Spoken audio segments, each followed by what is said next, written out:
All right, I believe we are live. Hello, everybody. Welcome back. It is, man, you know what? This has been a long time coming for all of us. We've been off of the air for, I think, about 2 years was our last stream, if I did the math correctly. Something like that. I think so, yeah. But welcome back, everybody. I wish Max was here. He's on his way. He had some, I don't know what I honestly don't know. It's Max. It's just Max. This is to be expected on any re-debut of any show of anything Ramblers. It's just Max being late. And it's also been 3 years. I've been here.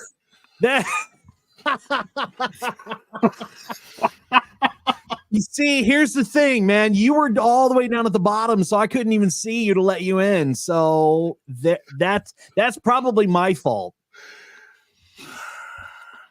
Which is why my display name says what it does. Look at this photograph.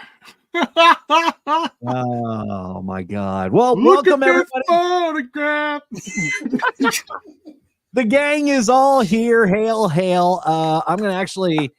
Shane, I don't even know if I have an applause. Hang on just 1 second. I'm not even on my game yet. Here we go. Applause! Yay! Huzzah! So, hi everybody. Oh, before we begin, I promised Max and everyone here that I would do the normal spiel that I do before every single show, and I think I remember it all. Because I practiced it like over the week that we were planning to do this show. I practiced it. So here we go. Welcome back to another episodic podcast. Or wait, no. I see I already fucked it up. This is your episodic podcast, your favorite episodic podcast. It is Ramblers Unleashed. I am Dizzy. Over beside me there, that's J-Bone. That is Mr. Maximus Magus, and over here down at the other corner is the high one, the Baron. He got high because he got high. La, da, da, da, da, da. Dun, dun.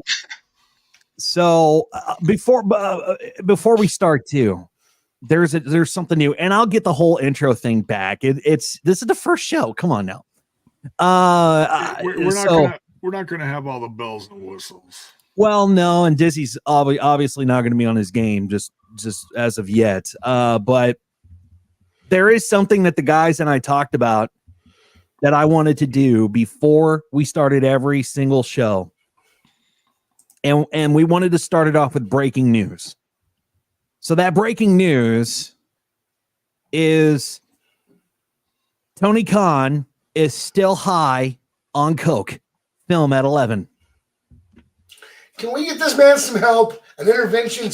You know what? Never mind. Just let him self-destruct. It's probably not too far off for Mr. Khan to self-destruct, but it's true. It's funny, but it's true. It's so true. It's so true. I do want to be clear about something. Wanting Tony Khan to self-destruct is not the same as wanting AEW to fail. We do support the workers that are under contract by AEW. We just think Tony Khan needs to get out of his own head and figure out how to do things right. Yeah, Tony needs a different booker. He totally needs a different booker. Well, one line at a time, baby. One line at a time. He needs to be able to share the responsibilities. He wants to do it all himself. Yeah.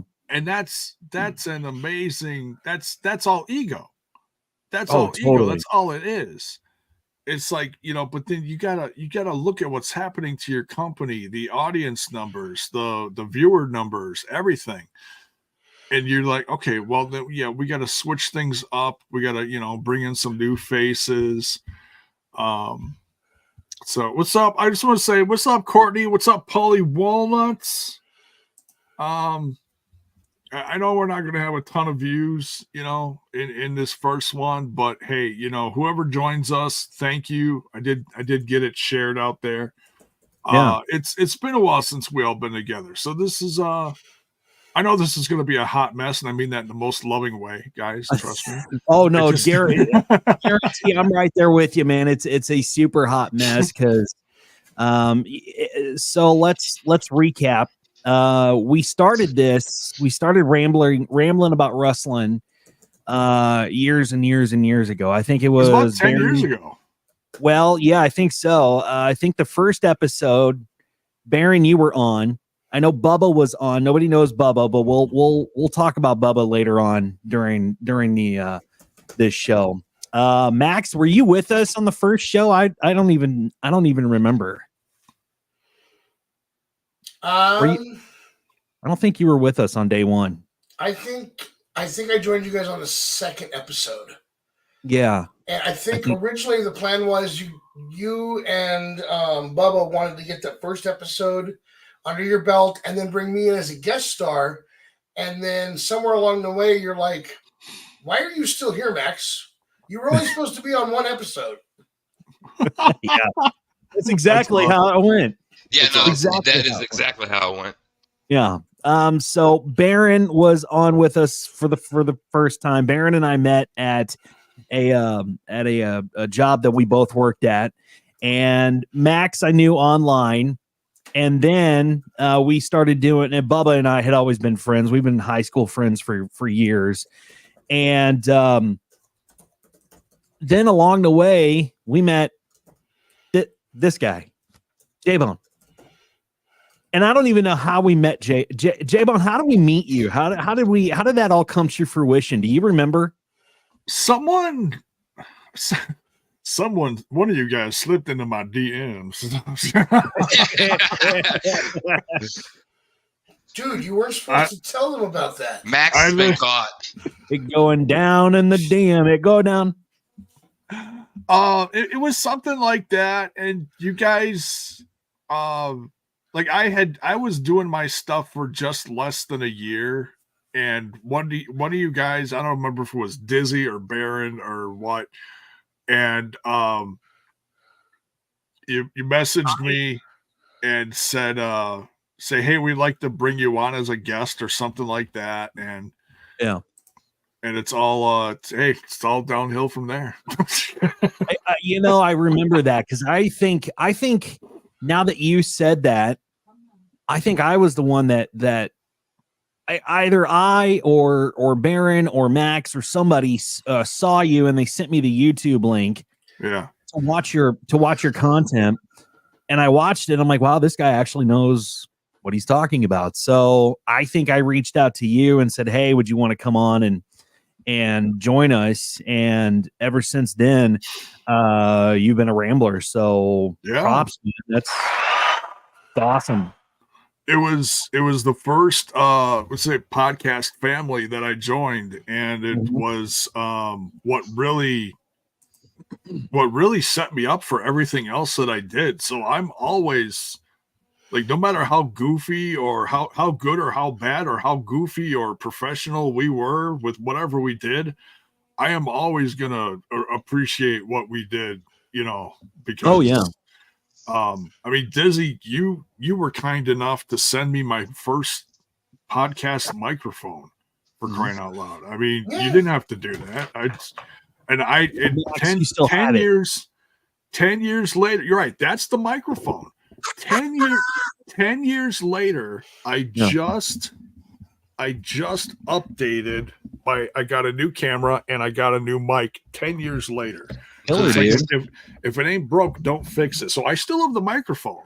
Yeah. I ain't throwing it away because I feel like I want to like pass it down to someone, but I'm not sure with today's technology it's going to work the best because it's been 10 years. Because that's why I switched over, because it wasn't working as well. If I might make a suggestion, J-Bone, I remember when Dizzy sent me this microphone. I remember a certain really good friend of ours was like, what am I, chopped liver? And if you look, he's still using the headset with the built-in microphone. Maybe you could send it to Baron. Oh, hot damn. There you go. Max, it took me 15 minutes to get on this call, let alone have any extra electronic device. I'm good. Let me sit here with my gaming headset and vibe. Baron, you sound like a freaking angel, man. Don't let anybody tell you any different, buddy. You sound like an angel. You know what? This is not 10 years old. This is probably the 5th headset I've had in the last like 3 or 4 months. You go through headsets like underwear. I don't know what I'm doing wrong, but I'm doing something wrong, and it's not. All the static electricity, man. It's been too fucking dry. Everybody's shocking everything. Oh, we have to show them. It's Mrs. J Bone. Mrs. J Bone. Hey. Oh boy. Be on your best behavior, fellas. She's on the other side of the room, like on the other side of my office is our little lounging area with the TV and the big couch and everything. That's where she is. So it's thanks for tuning in, babe. Thank you, Mrs. J-Bone. We love you.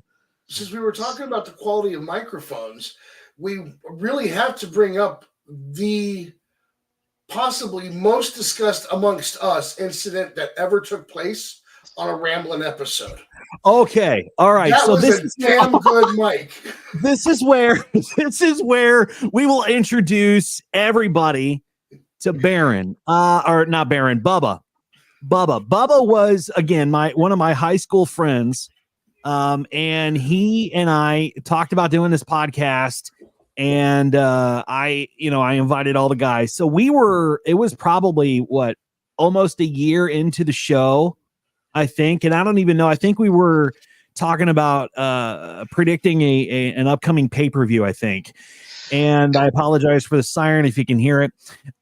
Anyway, Bubba said in the chat, "Hey, I got to go to the bathroom. I'll be right back."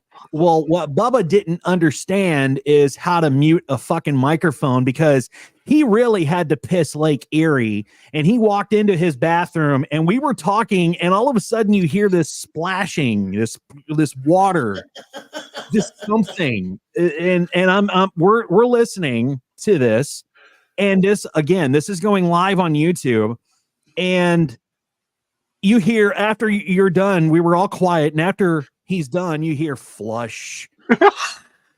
And that was the infamous Bubba pissing live on YouTube during a show. Now, first off, I just want to say, Bubba, we miss you. We love you. Oh, God. We hope you're doing well. But the reason I mentioned the quality of the microphone is my understanding is he wasn't set up right outside the bathroom. He was across the room or something is where he had his setup. So to pick it up from that distance, that's a quality microphone. And I mean, I'll give him fucking props, man. That man had a strong ass urethra to piss the way that he could piss, man. Like, I've never heard anything like it. You can't blame him though. So during this period of time, Dizzy, you missed out a very large detail in this entire thing.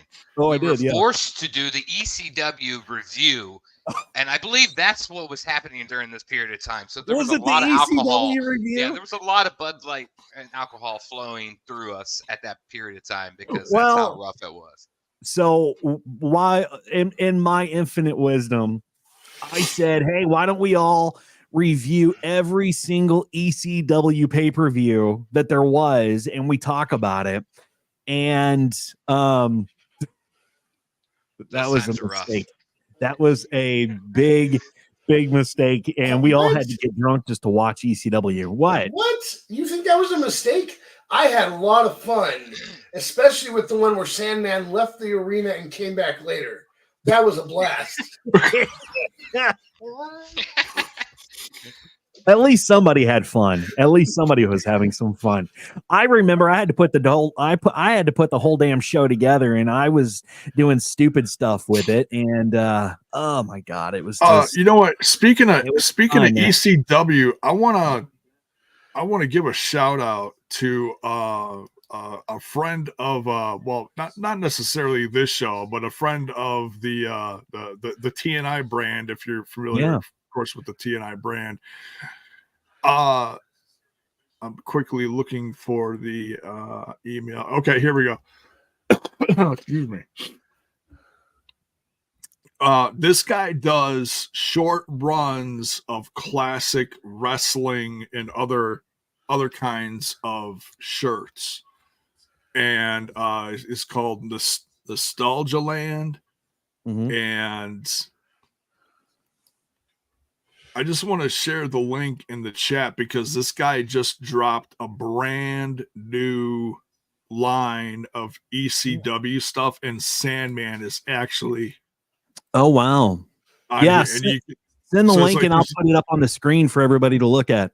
yeah, I'm trying to copy it here. Here, I'm just going to drop it right in the chat here. Cool. Yeah. Which, by the way, if you are watching this and you're enjoying it, please share with your friends that. I can't. It won't let me. Son of a. Well, all right, let me try. Send it another way. Send it through Facebook, and I'll get the link there. I put it in the private chat. Okay. Yeah. Speaking of which, if you are enjoying, I mean, a lot of stuff is we're going to rebuild this show. We're going to rebrand this show and make it a lot better. But right now, we just wanted to come back and shoot the shit with everybody. So please tell your friends that if you are a professional wrestling fan, this is the show to watch because we go off the cuff and we like to give you our opinion. We're not going to thank you, Courtney. Appreciate it. Thank you very much. We like to go off the cuff, but we also like to give you our opinion of things that are going on. What we used to do is we used to run down every single show of Raw, SmackDown, but now with, both those brands, NXT, you have AEW to watch, you have TNA now coming back into the fold. It's just a lot. So what we're going to do is we're going to discuss some of the biggest news stories going around in professional wrestling, and we're also going to every PLE or every pay-per-view that is getting ready to come about. We'll give you our predictions as we used to do on the show back when we did Ramblin'. So that's what we're going to do. Does that mean I should pull up the Vengeance Day card? When is Vengeance Day? When is that tonight? Tomorrow night. Tomorrow night. So yeah, I guess we'll. And I. Oh, is that NXT? Yeah, that's their little show they got going. They have some pretty good matches set up for it. I gotta say, I was away from NXT for the longest time, but man, with the amount of talent that they've been bringing up. Oh, look at that! Look at that! Yeah, Rooney. So this is one of the stories that we're going to be talking about today. I don't know if you guys caught SmackDown last night. Oh, yeah. But listen, I do want to talk about that, but I also want to talk about the reactions. I want to talk about the fans on this because that's the part that's driving me up a wall. So here's what's going on. Roman Reigns and the Bloodline came out last night and cut a promo, and they were talking specifically about Cody Rhodes. Well, Cody Rhodes came out, and Cody basically said, with not in these words, but he's got somebody else to face off with Roman at WrestleMania. And he said that he's sought a lot of counsel on this. He's talked to legends. He's talked to everybody, and out comes The Rock. And The Rock and Cody had a moment, and they hugged, and Cody left the ring, and Rock and Roman Reigns stared at each other, and then SmackDown went off the air. And now it's confirmed that there is a different direction going into WrestleMania 40, where Cody Rhodes will not face Roman Reigns at WrestleMania, but it will be The Rock and Roman Reigns for the undisputed WWE Championship at WrestleMania 40. Here's the reason. They are trying to deflect everything that's going on with Vince McMahon, and they're also thinking about what they're going to do now that CM Punk is out of action, because he's got a torn tricep. That happened at Royal Rumble with crap. His name escapes me. Drew McIntyre. Thank you. And now that CM Punk is out of action for the foreseeable 6 months, I think I Googled it, and it takes 6 months to heal a torn tricep. That puts CM Punk and Seth Rollins, that match, to bed. It's not going to happen. So they're trying to furiously figure out what they're going to do for WrestleMania 40, and this is what they're going to do. So it'll be Rock and Roman Reigns for the title at WrestleMania 40, and they're hoping that this will deflect everything that's going on with Vincent McMahon. And we're going to discuss Vince McMahon, because I've done a lot of research on this. I've watched a lot of people talk about this, legends talk about this. I was just talking off the air. Dutch Mantel touched on it. Jeff Jarrett touched on it. Eric Bischoff was talking about it. Yeah. Jason, Dad's calling you. And it's just be right back, guys. Go for it, brother. You're fine. To answer Courtney's question, let me get that up here. Let me pull that up here. That would seem like that's the obvious thing, but they didn't say that. What was said last night was Cody told Roman, I'm coming for you. I'm taking everything you've got. I'm taking that belt. I'm taking it all, but not at WrestleMania. So now, for the first time in history, it's up in the air, because until the WWE confirms what that means, are we going to see the WrestleMania main event spot that Cody has saved until down the road? Or are we going to see him use it on Seth? Because the only thing we know for sure is that when he brought The Rock out, that tells us, yes, it's Rock versus Roman at WrestleMania. I would like to say that I think it's going to be Seth, and the internet wrestling community, I can't stand you guys sometimes, okay? First, you complained about the speech that Seth made on Raw, which I thought was a very emotional speech to Cody. I thought it was great. Now, you're complaining about it being Roman versus Rock, when for the last 6 months, all you guys did was, are we getting Roman versus Rock? Are we getting Roman versus Rock? Sit back and enjoy the show, okay? If you remember, They took Daniel Bryan out of a title match at one point. You all lost your minds, and what happened? They put him back in. It was one of the best damn matches, and they didn't do it because you guys wanted him back in. They did it because that was the plan. They knew from the start that they were giving you Daniel Bryan in that title match, but you guys couldn't be patient enough to see the story unfold. Now sit back and watch this story unfold. And you touched on it. Well, Baron, go ahead. No, I wholeheartedly agree with Max. For the longest time, we wanted Rock versus Roman, and we still do. We're foolish not to want that as a core fan group. That's going to bring in so much more publicity and marquee. But I think the biggest stain, to kind of touch on what Max was getting at about the IWC internet world. The biggest problem is we just had a Royal Rumble. Mm-hmm. Cody won the Rumble 2 years in a row, and they have just totally changed that direction so fast. And we all know things happen, and we gotta kind of adapt to that. But Cody is so far over when it comes to the fan base, and I think the vast majority of fans are upset because it just was ripped away so fast. And it does suck, because as someone that wanted to see Cody progress and possibly face Roman and possibly take the belt away from him, it hurts, absolutely. But this is probably the best alternative you can have. I don't think it's ever going to be, you're ever going to get a Rock versus Roman again. Yeah. And now fans are pissed off of a story that I read on ringsidenews.com.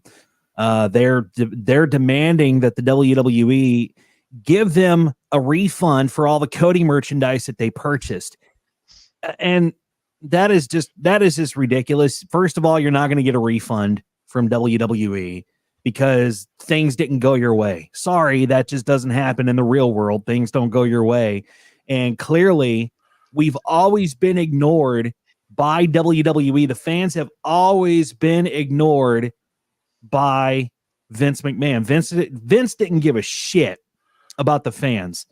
Vince didn't give a shit. Huh? Triple H does. Triple H does, but Vince McMahon didn't give a flying rat's ass about any of the fans. He shoved, how long was it that he shoved a face Roman Reigns down our throats, and nobody liked him? I mean, the arena was always split when it came. You got to remember, at the end of the day, this is a multi-billion-dollar industry. We're not worried about like fanfare opinions and stuff like that. They're going to do what's best for business, like they always said. Yeah. I mean, it sucks. It truly does. But I mean, they also shoved John Cena down our throats. They also shoved everyone else that Vince could think of to shove down our throats that nobody wanted to see. Nobody. And now the fans. That's not entirely true, though. I mean, like, John Cena was the largest merchandise seller, and Roman is still the top. You know, like, people want him, I guess. I think just after time, people kind of get sick of him. I mean, what Max said, Brock. On the subject of Cena is still the number one wish granter for Make-A-Wish. That is a phenomenal achievement that I don't think anybody will ever top, at least not in our lifetime. So that's why I always argued he had to remain face. Yes, heels can do wishes, but how many heels are putting the numbers in that he is? As far as Brock goes, I've had very strong opinions about Brock that we have discussed on this show in the past. I'm not upset that he's gone. I don't feel bad about that. Did he have some good matches? Sure. But as far as I'm concerned, the one to end the streak was Roman, because that match with Brock never happened now. And I was always a Brock guy. I liked Brock. I thought that his aggression was the best thing about him. I liked the way that he just came out into the ring, kicked ass, and then fucking left. That's what you needed. That's what I thought you needed to do. And I love that about Brock. Now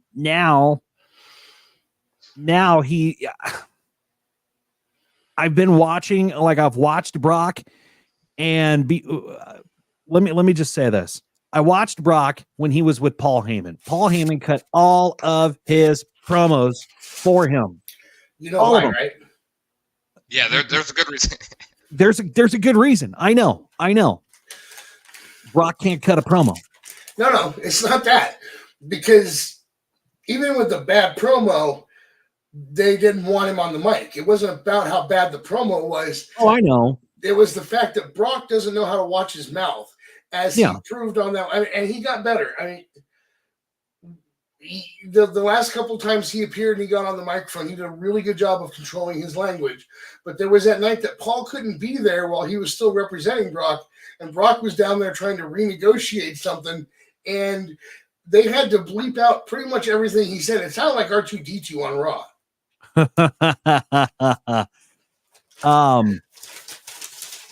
But I liked the fact that Brock just shut up and let Paul talk. That's what I liked. And then when Brock and Paul split away, they gave the mic to Brock and said, "Here, go read off this script. What we are exactly telling you, and you won't fail." And that was a very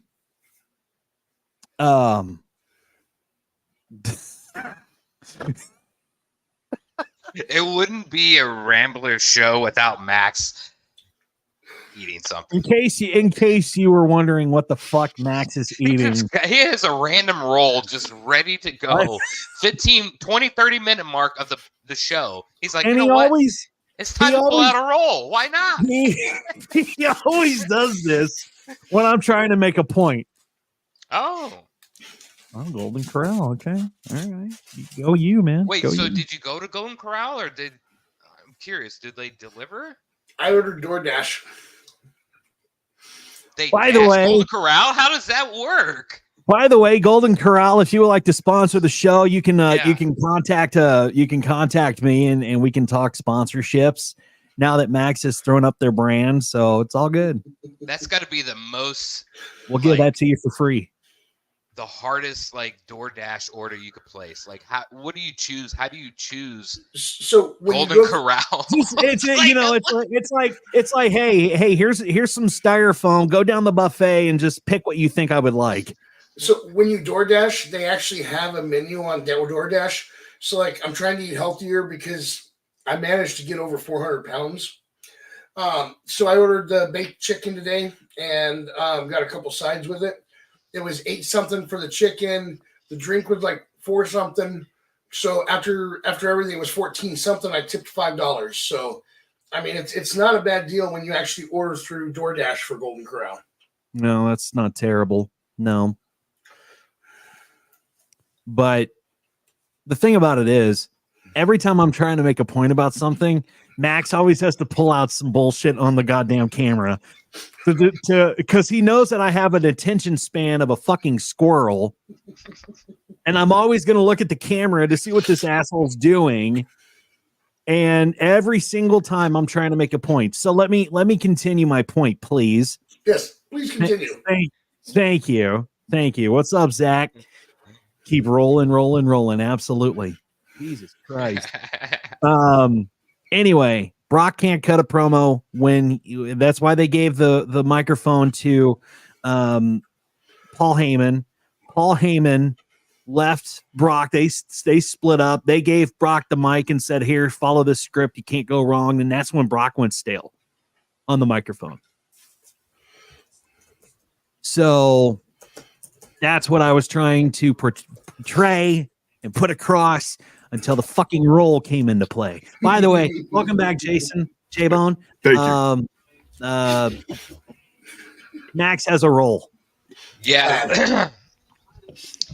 That's about all you missed. He just keeps pulling out rolls. He's got 100 rolls.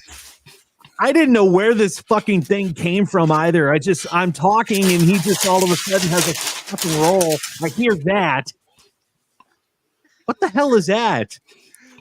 Is that a donut? What is it? It's a Is cookie. that a cracker? A cookie? It's a cookie. Did you bring Jesus. enough for the class, motherfucker? I did, but I already handed them out while you were gone. Bullshit. I didn't have any fucking cookies. Baron, did you get a cookie? Yeah, but it wasn't the same cookie he's eating. You got the dookie then. Got the good cookie. You know what I'm saying. You got the dookie, yeah. He's got the kind of cookie that makes you go, hey. Hi. Hey, guys. Oh, we got a Zach Hey. Bonifer in the chat. Good.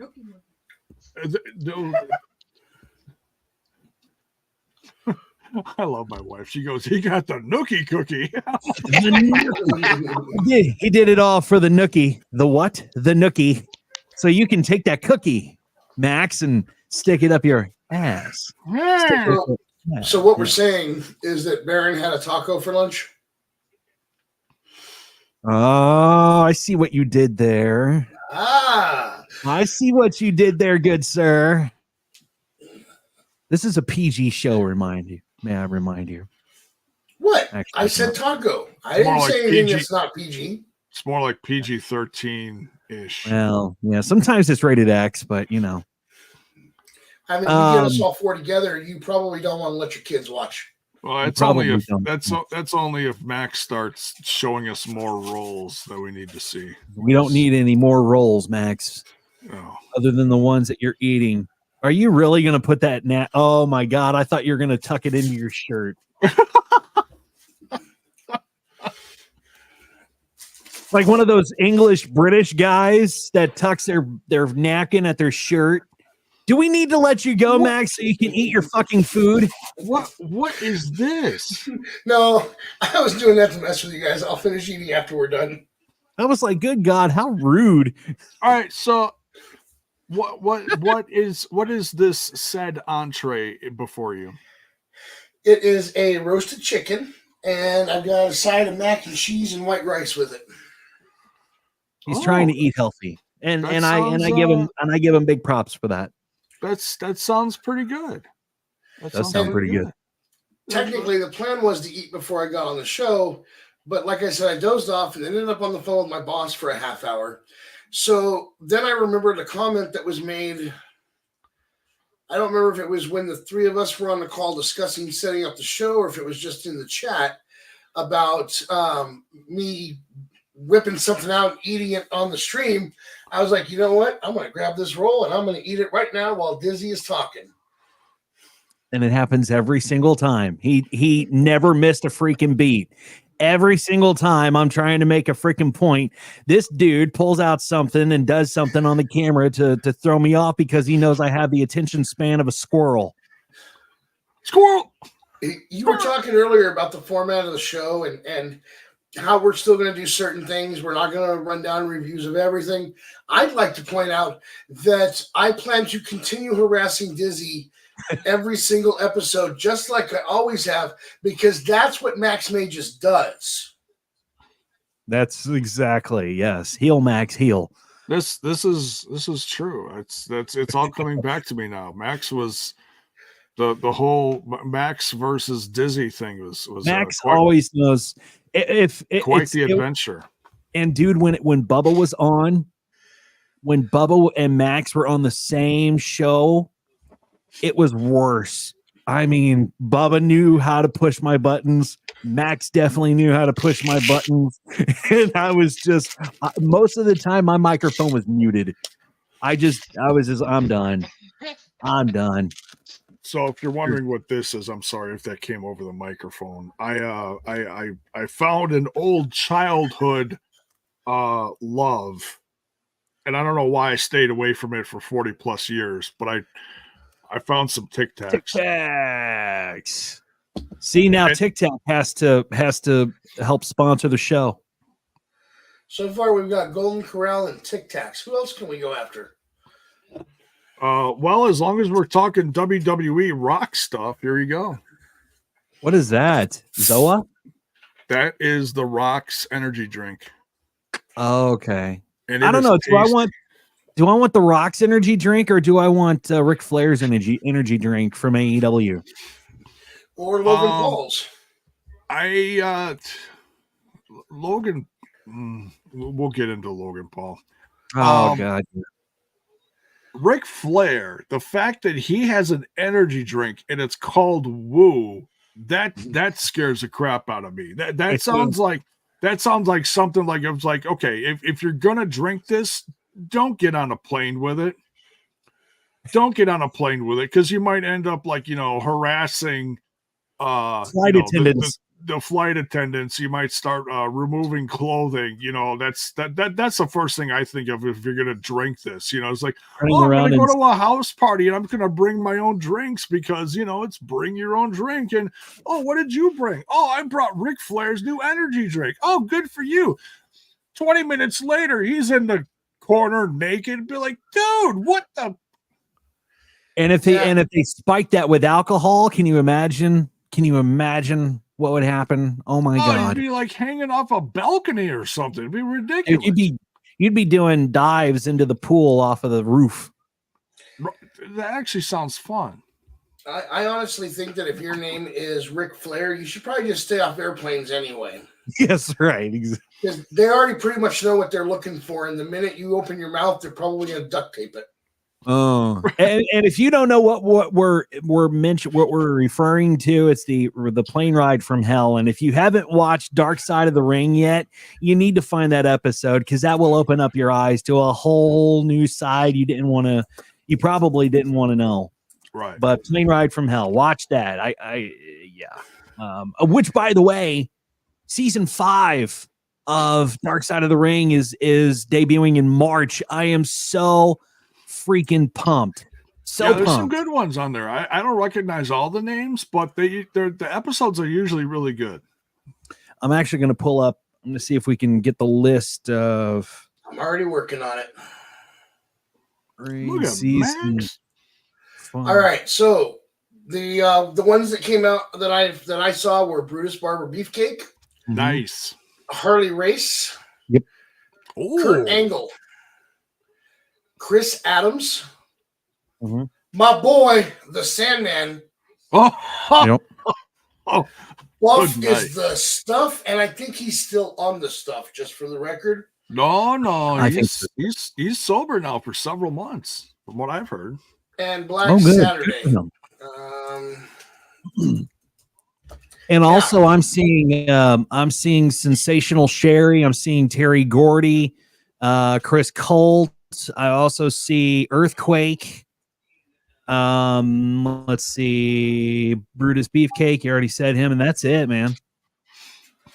So he Buff That's Bagwell going to be a stack. Was arrested on November 16th again.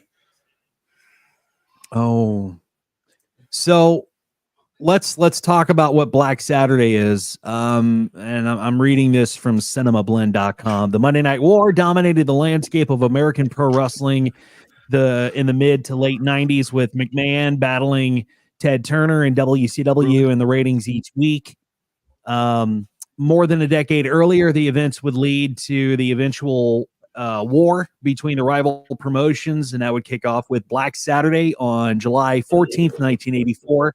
The day McMahon's company took over the slot long held by the defunct Georgia Championship Wrestling on Turner's WTBS Superstation, now known as TBS, and angered wrestling fans throughout the South.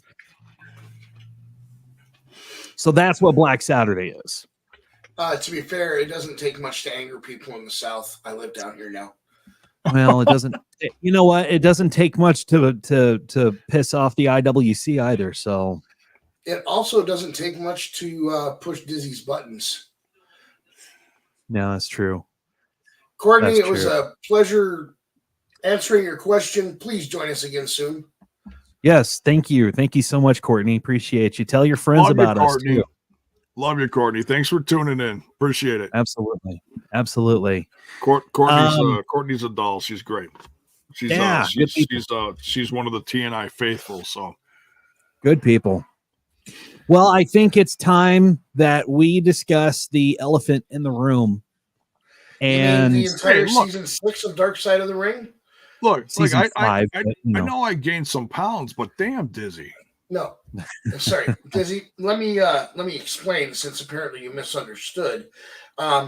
Yes, season 5 is the next season to be coming out, but you just said it's time to talk about the elephant in the room, which I assume means we're ready to talk about the allegations that I believe are based in fact, and that means we're talking about the entirety of season 6 of Dark Side of the Ring. Right, that's going to take up a whole season, man. Right. Yeah, it's going to be like a 9-part thing. Yeah. Well, you got to tell the story of Vince. You got to tell the story of Brock. You got to tell the story of Kevin Dunn. You got to tell the story of Johnny Laurinaitis. You got to tell the story of the 5 of them working together, etc., etc. Wait, if you're going to say it, you got to say it right. It's Johnny Laryngitis. Yes, correct. John Laryngitis. That's what I've always called him. What I've always called him. You're fired. Yeah. I am telling wait, what the hell was that? He used people power. Is that what he used to say? Yeah, people power. That reminds me. Was that his? Was that his? That was his moniker, his little slogan thingy. Was that his safety word? Oh, sorry. Maybe so. I don't even remember him as a wrestler, like at all. He wasn't a wrestler. He just came out. He was the talent relations. No, he was a wrestler. He was a wrestler for sure. Yeah, way back. Yeah, I didn't even know that. I thought he was just talent relations. You gotta rewind. He is the brother of one half of the Road Warriors. Yeah, Joe Laurinaitis, I think is right. Animal. Mm-hmm.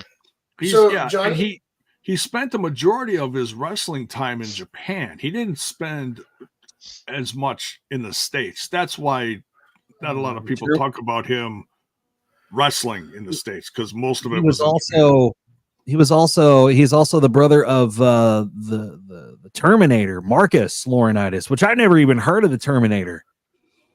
So Laryngitis started wrestling in 1986 as Johnny Ace. At first, while wrestling in NWA's Florida Championship Wrestling, Ace frequently teamed with his brother, the Terminator. He was also a flag bearer for the Sheep Herders and followed them to another NWA territory, Jim Crockett Productions.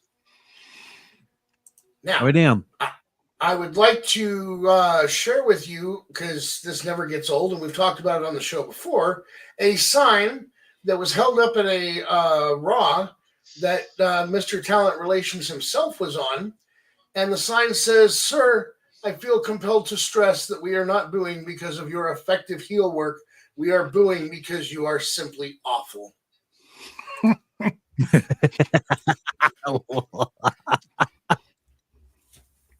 Right. I love it. Facts. Does he had to lower the mic? That's great. It's just splendid. That's like the best sign ever. I love it. Oh, okay. All right. Let's talk about this, man, because we don't want to, but it has to be discussed because I was watching video from Dutch Mantel. I was watching from Eric Bischoff and Jeff Jarrett, and I think Jeff Jarrett, the one with Jeff Jarrett and Conrad, I can't think of his last name, Conrad Thompson. Yeah, Conrad with Jeff is just, I don't know, it's just magic, man. But Conrad was talking to Jeff. Oh my God, it's the agent. Wow. Yes, we are alive and we are well. Agent, dude, my brother, thank you for coming back, man. Appreciate you, brother. This guy is a die-hard fan, man. Die-hard fan. We appreciate you, man. We love you, Agent. How you been, brother? So let's dive into this. Going back to Conrad and Jeff Jarrett. Conrad put it into he said something that really, really just has stuck with me. And that was Vince McMahon back in the 80s and the 90s and all that. He was our Walt Disney. He was the guy that made wrestling cool, and just like Disney made animation cool, he created all these characters and we fell in love with them. Whether you're talking about the gobbledygooker, whether you're talking about Diesel, or you're talking about the bad guy, or even, Macho Man Randy Savage or Hulk Hogan. You're talking about all these superstars that came from the creation of Vince McMahon, and he was our Disney. And now that's all taken away from us. That's all gone. There is no blood McMahon working in the World Wrestling Entertainment as of right now. And I've read a report that all of his kids practically have disowned him. And this man has grandchildren too. To think about everything that we are going to learn in the coming months of this whole bullshit that he brought onto himself. What are his grandchildren and Shane's kid plays college football? What are his friends saying about this? And Stephanie's kids or daughters. Stephanie and Paul's kids, of course. Triple H. They're all girls. Well, if I'm Trips and Stephanie, ain't no way I'm taking those girls over there anymore. No, absolutely. Listen, so in the months leading up to the original set of information leaks, we'll call that one. This is allegations. That was information leak that led to him leaving in the first place. We had already been discussing the fact that it was like he was losing touch and didn't want to bend to the will of the fans and make the show what they wanted. He wanted it to be what it always was for him. But all of that aside, despite the fact that we knew he was losing touch, It is the weirdest thing in the world to sit here and look at this company and realize that while Triple H is still in charge of creative and has a big spot in the company, technically there is no McMahon at the helm of this company for the first time, and they said 50 years. Mm-hmm. It's surreal. And No, but go ahead, Jason. There's a very interesting, just piggybacking on that statement. I don't know if you guys saw this, but Ronda Rousey came out with a very, very interesting tweet. Quite damning, honestly. What did that tweet say? It said that as long as someone like Bruce Pritchard is in the company, which he is no longer, from what I hear, from what I understand. I thought he was. Maybe he isn't. I thought he left after the Rumble. My understanding is they let him go after the Rumble. Yeah. Oh, they did. Yeah. Okay, that's one headline I missed, because that's one thing that Ronda Rousey said. As long as Bruce Pritchard has a place in the company, Vince McMahon has a hold on creative, because Vince runs everything to the company through Bruce Pritchard. So as long as Bruce is gone, then that's one less way that Vince has a hold of the company. And I'm just looking this up from some other websites that I don't know are legit. So I'm not gonna really. Well, I guess I'll just say it. SEScoops.com. I don't know if that's a real legit website, but it says Bruce Pritchard set to have surgery today. I knew that he was going to have surgery. I think he did something to his triceps or something. But he's undergoing some surgery today. So that's CM Punk that injured his triceps. I can understand why you got the two confused though. No. It says Bruce Pritchard undergoing tricep surgery. Sorry, Max, I fucking know about CM Punk. You know what's messed up about this entire situation though is like these allegations have been happening since 1992. Yeah, that's like he's already like it's well documented. It's just baffling that nothing has came of it from then. You know what I'm saying? It's just wild. I think I posted something to our Facebook page. You can find it under Ramblers Unleashed. It was an interview on Donahue with a guy that they found. They did this like national search for a new announcer back in the 90s, and they found this guy, and I forget his name, but they were. He said that he was promised all this money and he was promised this and that. And he sent, the company sent a letter of good standing of hire to this guy's landlord so that he could get a place to live. And the company letterhead said that he was an outstanding employee and he is gainfully employed by the World Wrestling Federation. And they let him go because of what this guy said, that he wouldn't have homosexual relations with somebody within the company. Well, I know who that is. Well, yeah. And again, you can go watch the video. It's up on our Facebook page at Ramblers Unleashed. You can watch it for yourself and listen to everything that this guy said. And I can't. It goes way back when Donahue was still on the air. But the whole allegation, every single thing that is in this lawsuit with Janelle Grant. Have you guys read the lawsuit? Have you guys read the documentation at all? I've heard enough that I don't want to read it. I'll probably read it at some point, but I've heard many details through like Wrestling Observer when those guys are talking about specific details from it. It's enough to make your stomach turn. Oh yeah. Especially the trafficking parts and the several guys ganging up on her and the fact that Vince wanted to share her with several different people, including, you know, a former UFC champion.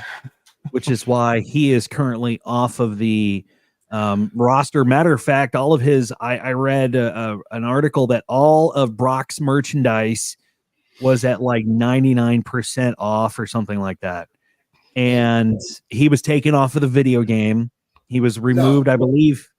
Huh? Oh, it's one of the article I saw today said they just reduced his presence in the. He was taken off of Supercard, but in the 2K game, they reduced the impact of his presence. Okay, and all of his merchandise. There's really not a lot of merchandise left on the shop, and they've drastically dropped the prices on his stuff. They put Braun Breaker into his spot in the Rumble. Yep, that's exciting. Good for him. That is super. I mean, he did a great job. Great job. What I love most about the Braun Breaker situation right now is he hasn't signed with SmackDown, but he hasn't signed with Raw. We're going to find out Monday where he's going to sign. Yeah, he hasn't been named agent, but the documentation says a former UFC champion and a former WWE champion was named. That's how he was named in this lawsuit. We don't know if that's. We're not saying that it's Brock, but come on, he was a UFC champion, and he was the only UFC champion, one of the only UFC champions in WWE. So you put two and two together, that's Brock. And even if you say, hey, it's possible they're talking about somebody else, we got to give him the benefit of the doubt. The WWE has taken steps as though it's him. So really you're left with, you got to assume that it actually is Brock. Yeah. Now, I'm a huge fan. I mean, I'm a huge believer in innocent until proven guilty. Do any of us really believe Vince is innocent here? What we know about his past? No. Do any of us believe Laurinaitis is innocent here? No, and that's another point that I was going to make too. Since all this has come out, Laurinaitis, literally, his lawyer put out something that literally said, "I'm a victim." Bullshit! You're a fucking victim. You're about as much as a victim as the sky is fucking green. Yeah. That's about as big of a fucking lie that I've ever heard in my life, ever. And I'll tell you, it's the trickle effect of all that is astonishing, because within the last few years, John Laurinaitis just married the Bella twins' mother. So there's that trickle effect of, oh my God. You know, how are they feeling? You know, and Bryan Danielson and all that. It's like, how are the superstars feeling? How is everybody feeling about this?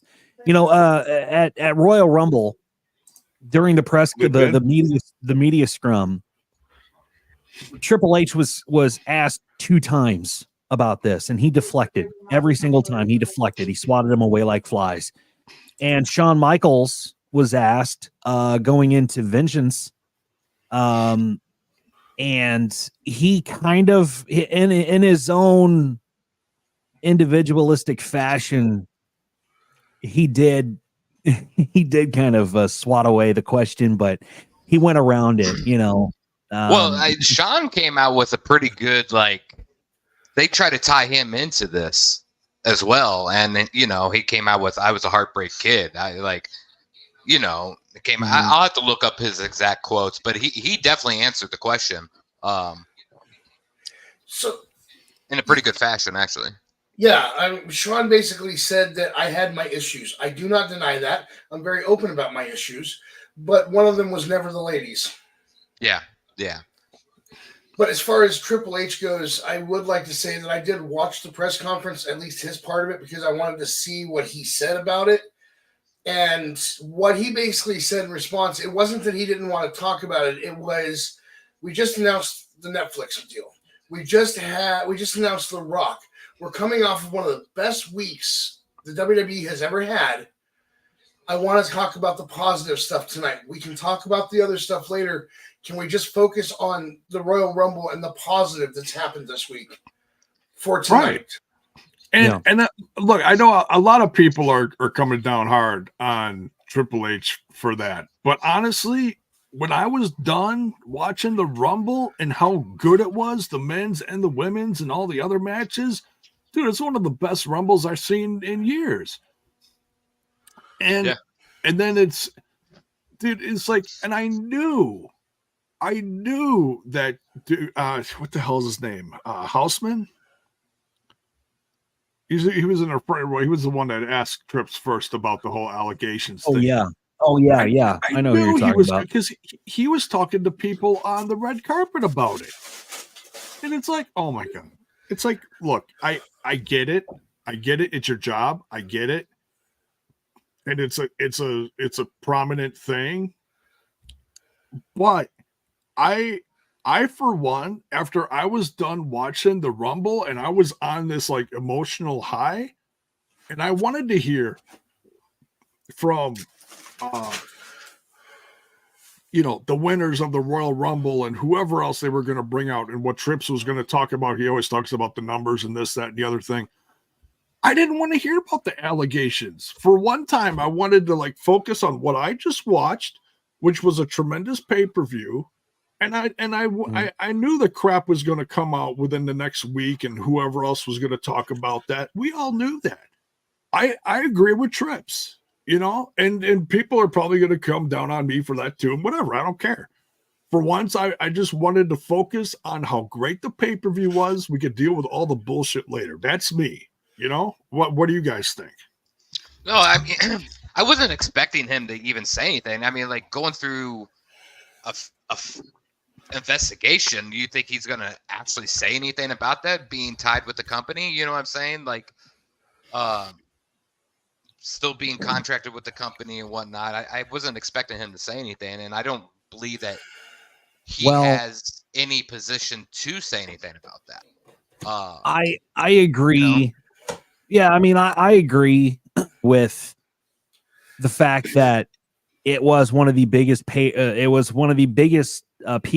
that the WWE had put on in recent years. It was we had a lot of returns. We had a lot of people that came from AEW. We were expecting a lot of returns. Yes. Yeah, absolutely. Andrade, he came back. So we were expecting a lot of people. We had been hearing rumblings about maybe Sasha Banks coming back into the Royal Rumble. We heard maybe AJ Lee coming back into the Royal Rumble, and I was actually hoping that we did see AJ Lee, but we were legitimately. It was a really, really good event. Now, going into the media scrum, you knew that when Triple H came out and started talking to the press, that the press was going to ask the question. They were going to address the elephant in the room, because that is one of the biggest stories to hit modern day news ever. And I don't know if you understand this. This is serious, man. They're comparing Vince McMahon to fucking Harvey Weinstein. This is how bad that is. That's scary. Oh my God, it's scary. So Vince McMahon, if you have not heard, is facing allegations on sex trafficking and misconduct brought forth by a former employee of WWE by the name of Janelle Grant. In her lawsuit, Grant asserts that McMahon distributed explicit content of her without consent involving other WWE personnel, undisclosed executives, and wrestling stars. One of those people was John Laurinaitis. And I read in the suit some very disturbing things. Apparently Vince McMahon has a big fetish with feces. And that's all you got to say, dude. That's all you got to say. That's all you have to say about this. So I didn't want you to go any further than that because I know it's in there. It's like, oh God, no. Yeah. If you want to go read it, go read it.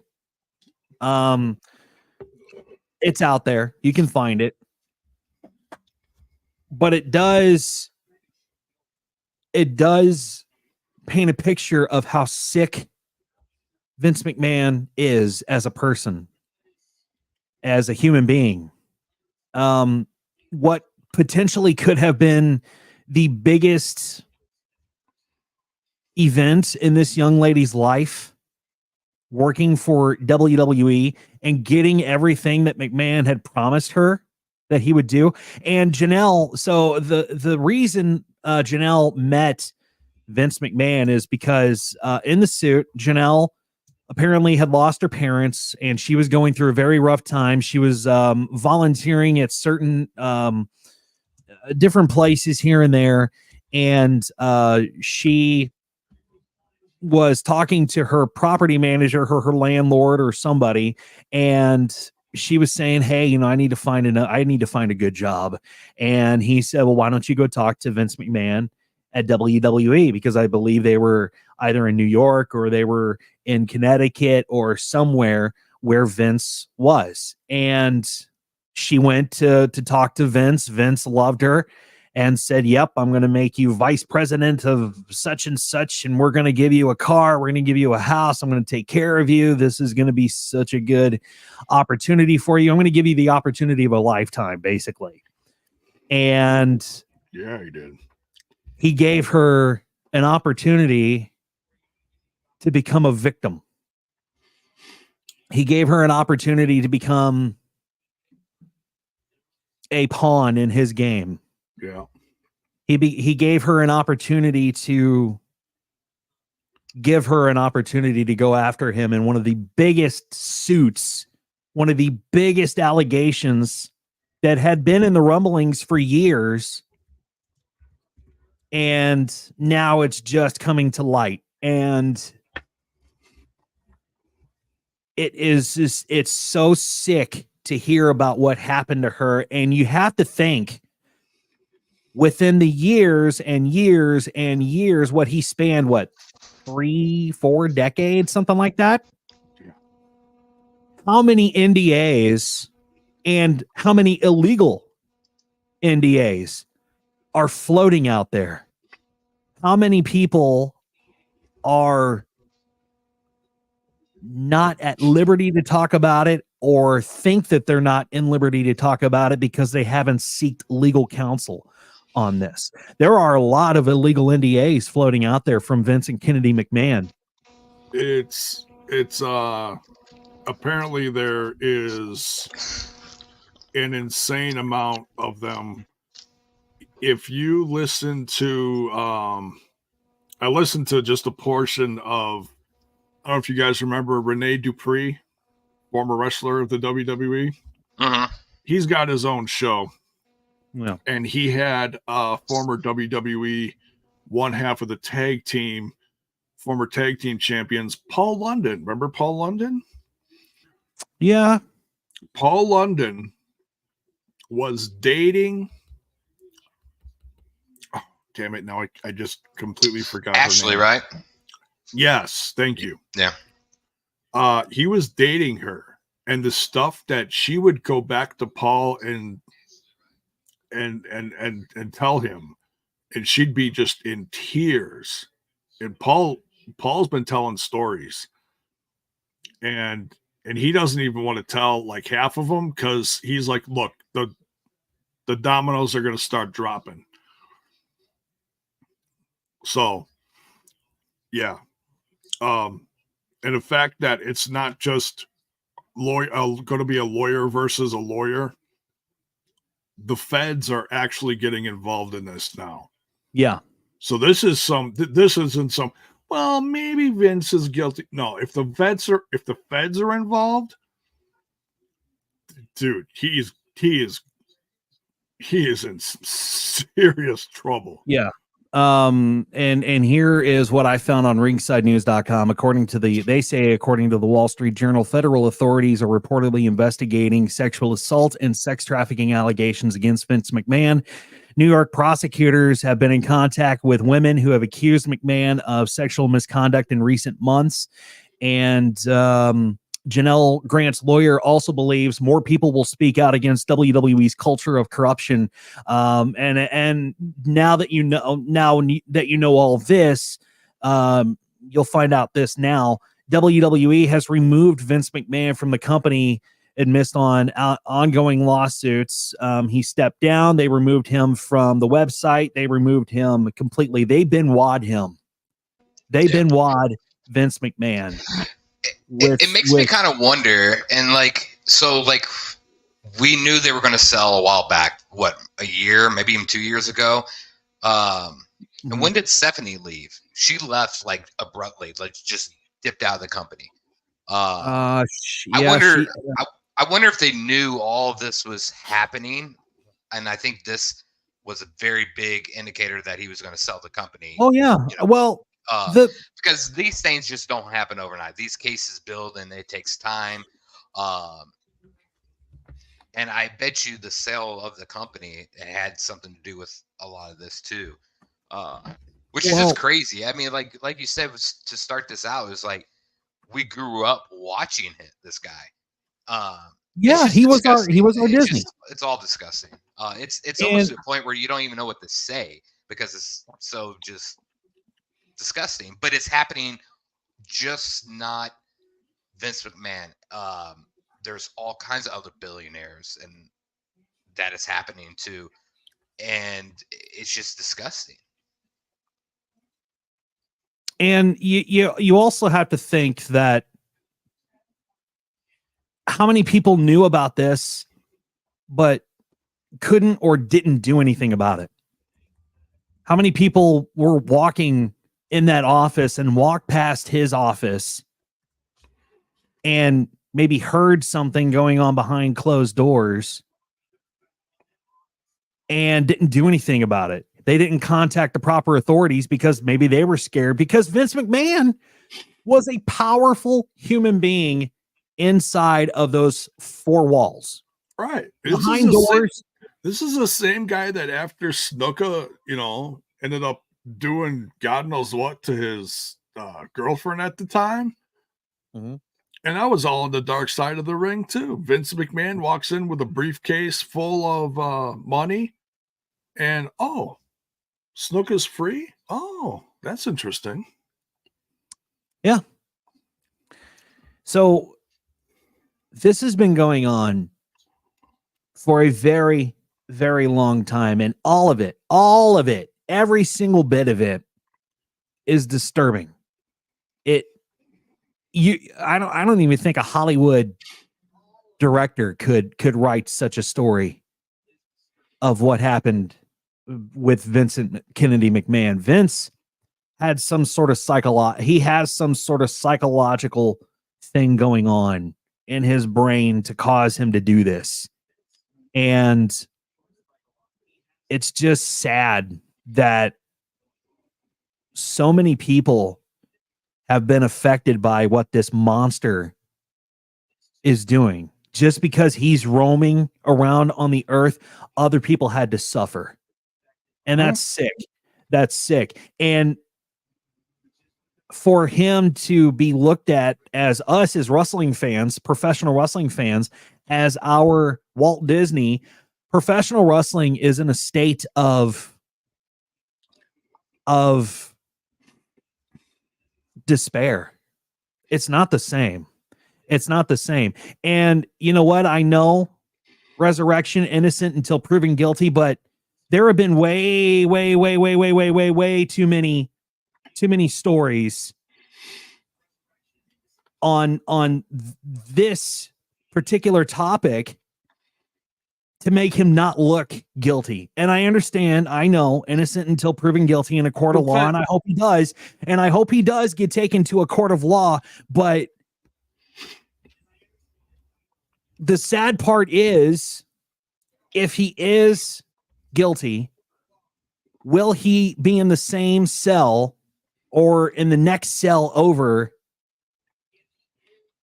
as Harvey Weinstein? And no, I'm really not going to be. I'm not going to feel ashamed if he turns out as innocent. I'm just going to show. No, we're not. It's going to show how corrupt the system is. Right. Anything, if anything. This is the tip of the iceberg. Yeah, it's a tip of the iceberg. Big tip of the iceberg. We still have years and years to uncover this. Yeah. The big thing is, though, there's been talks about the federal indictment going on. There's nothing has happened with that yet. They're starting to get into. So unfortunately, about this entire thing, it's still a civil case, and nobody faces jail time during a civil case. That's just how it works, and that is the troubling part of it all. And it's just disgusting. But it's like this podcast. It's like this podcast. So it's a work in progress. Right. But it's going to turn into a federal case. It's going to turn into a federal case. Yeah. I hope it does. I hope it does too. I hope some light.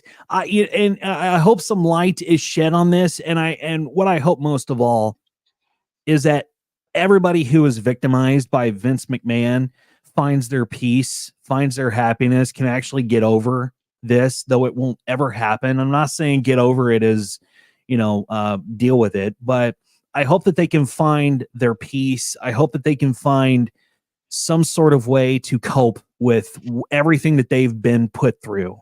And all in all, justice needs to be served. No matter what happened, no matter who is all involved in this, justice needs to be served. Period. Absolutely. And we'll find out. We'll find out. And I'm sorry, but no dollar sign, no dollar amount can ever bring somebody peace. None whatsoever. And this man, like with all the NDAs that are floating around, he probably promised the world to all these people who he damaged, and he's gone back on his word because he's a piece of shit. No. And that's just is what it is.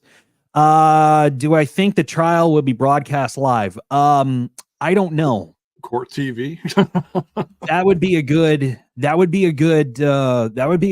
That's actually a really good question. Kind of like OJ and Johnny Depp, because we saw it. I mean, you would have to think that the publicity with behind all this, the publicity that is getting brought out into this case, you would think that if it does go to court, if it does turn into a federal case, that it would be televised. Yeah. Like Johnny Depp, like OJ. But we'll just have to see. We'll have to, right now it's a big waiting game. It's way too early to tell. It's way too early to tell. Absolutely. And we're going to see what happens. And unfortunately, like I said, it's not about him.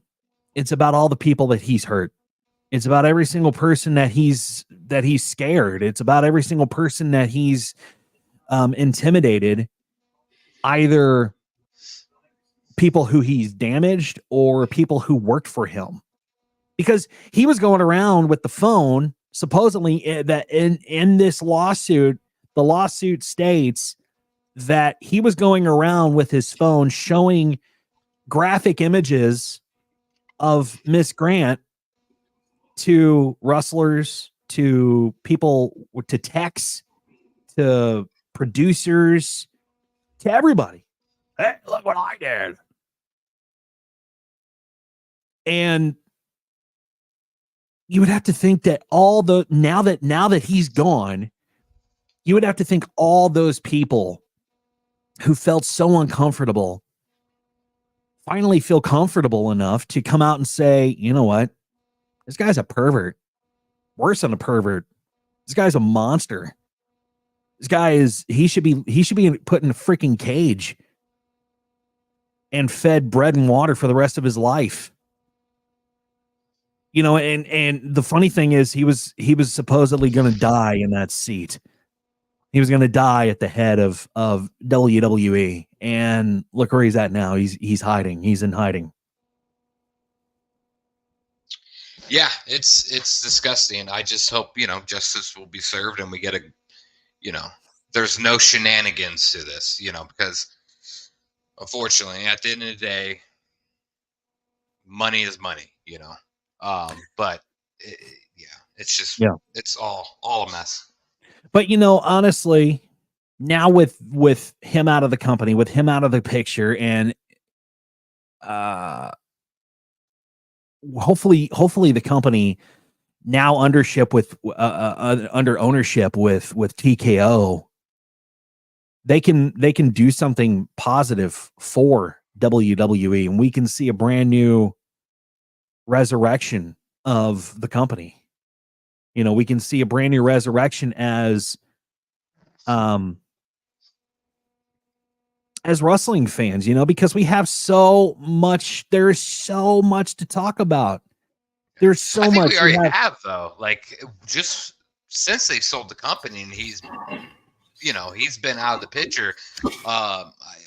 Me personally, as a fan, I feel kind of a little rejuvenated because I've been watching this product since the early '90s. So I have seen it through a thick and thin, and I feel as if we have a lot of good stuff happening right now between the Roman and the Rock, the Cody, Rollins, and the Maxes. You can't forget the Max. I think we totally have. I think we've seen a totally different WWE. How can you forget the Max? You better not forget the Max. I'm the guy. Yeah. You are something, that's for sure. So I'm sorry, are we still on Vince, or are we gonna move on, or Max was out of this picture quite a bit, so let's give Max we were talking about Vince McMahon. Before I walked away, I heard you guys talking about the NDAs. And here's the thing. We have a friend. I have a friend. You guys have talked to him, who is knowledgeable in law, who, because of the rules that govern NDAs, has stated that there is a chance that the WWE feasibly could go after Ms. Grant for violating the NDA, because it was signed between her and WWE, even if it was the people that are no longer there. Now, so far it looks like WWE is not going to do that, as I think is the right choice here. I think that if anybody wants to sue her for violating the NDA, that should be Vince McMahon or John Laurinaitis or anybody else that's named in the lawsuit. But I think WWE should take a hands-off approach to this, comment on it, get yourself out ahead of it, spin this in a positive light for the company, not for the people named, but don't go after this woman's violation of the NDA, because personally, I think she did the right thing, especially because there are crimes in that NDA, not just a standard NDA like some companies make you sign because you left the company and you have proprietary knowledge. No, she's naming crimes in this. So as a company, you need to leave that alone. Right. And there's laws in place now that protect people that have had to do NDAs. It's like, just because you did an NDA doesn't mean you can't go after these people in the long run. Right. So thank God for those laws. And let me be clear. I don't want Vince and Laurinaitis and whoever else is named to win any lawsuit they bring against her for violating the NDA. All I'm saying is if someone's going to bring a lawsuit, it should come from them and not from the WWE. But I also brought up the point of how many illegal NDAs are floating out there that have that would be thrown. Those NDAs would be thrown out in the court of law. Right. How many NDAs were illegally signed between Vince McMahon and the other parties involved, whoever else is involved? We don't even know. We're gonna find out. We're gonna find out very slowly. I think this is all gonna flood in. I think it's not gonna be a trickle. I think it's gonna be a flood. I mean, right now we have at least four NDAs that Vince put out there. Janelle Grant is one of those, of course. She's the one that's named in this lawsuit. In fact, if I'm not mistaken, looking at this, she was one of the first names to come out when the information got leaked last year. So in my opinion, and take it for what it's worth, it's just my opinion. In my opinion, she's not the one that violated the NDA. Whoever leaked the information, they violated the NDA, and now she's just taking advantage of that and doing what's right. Taking advantage of is probably the wrong choice of wording there, but it was the only thing I could think of that fit. Yeah, and that's the beautiful thing about this show is that all of what we're talking about, all of our comments, our personal comments, our point of views, it's all opinions. And we want to hear your opinions on this matter too. You can comment in the chat and let us know what you're thinking about it. We want to hear from you. So I do want to answer a question the Resurrection asked really quick. If there is any justice in the world, if Loki is smiling down on us, we will get this trial broadcast live as it should be. Yeah. Like the OJ and Johnny Depp case, because I got so sick of the Johnny Depp case. I really did, but I'm glad that that they found him not guilty. Oh, that was a farce. That was just a big farce, you know. But another question. Go ahead, Max. I was gonna say I hate to invoke a name that I actually kind of like, but if we're on the subject of NDAs, we should discuss the fact that Jericho has at least a couple out there. Yeah, that's another one too, and I don't think that this case is overshadowing Jericho, but it's huge because when the news about Jericho came out, and that was like the day before the taping of AEW Dynamite, Jericho walked out and it was just a sea of booze. Just a sea of booze. Here's the difference.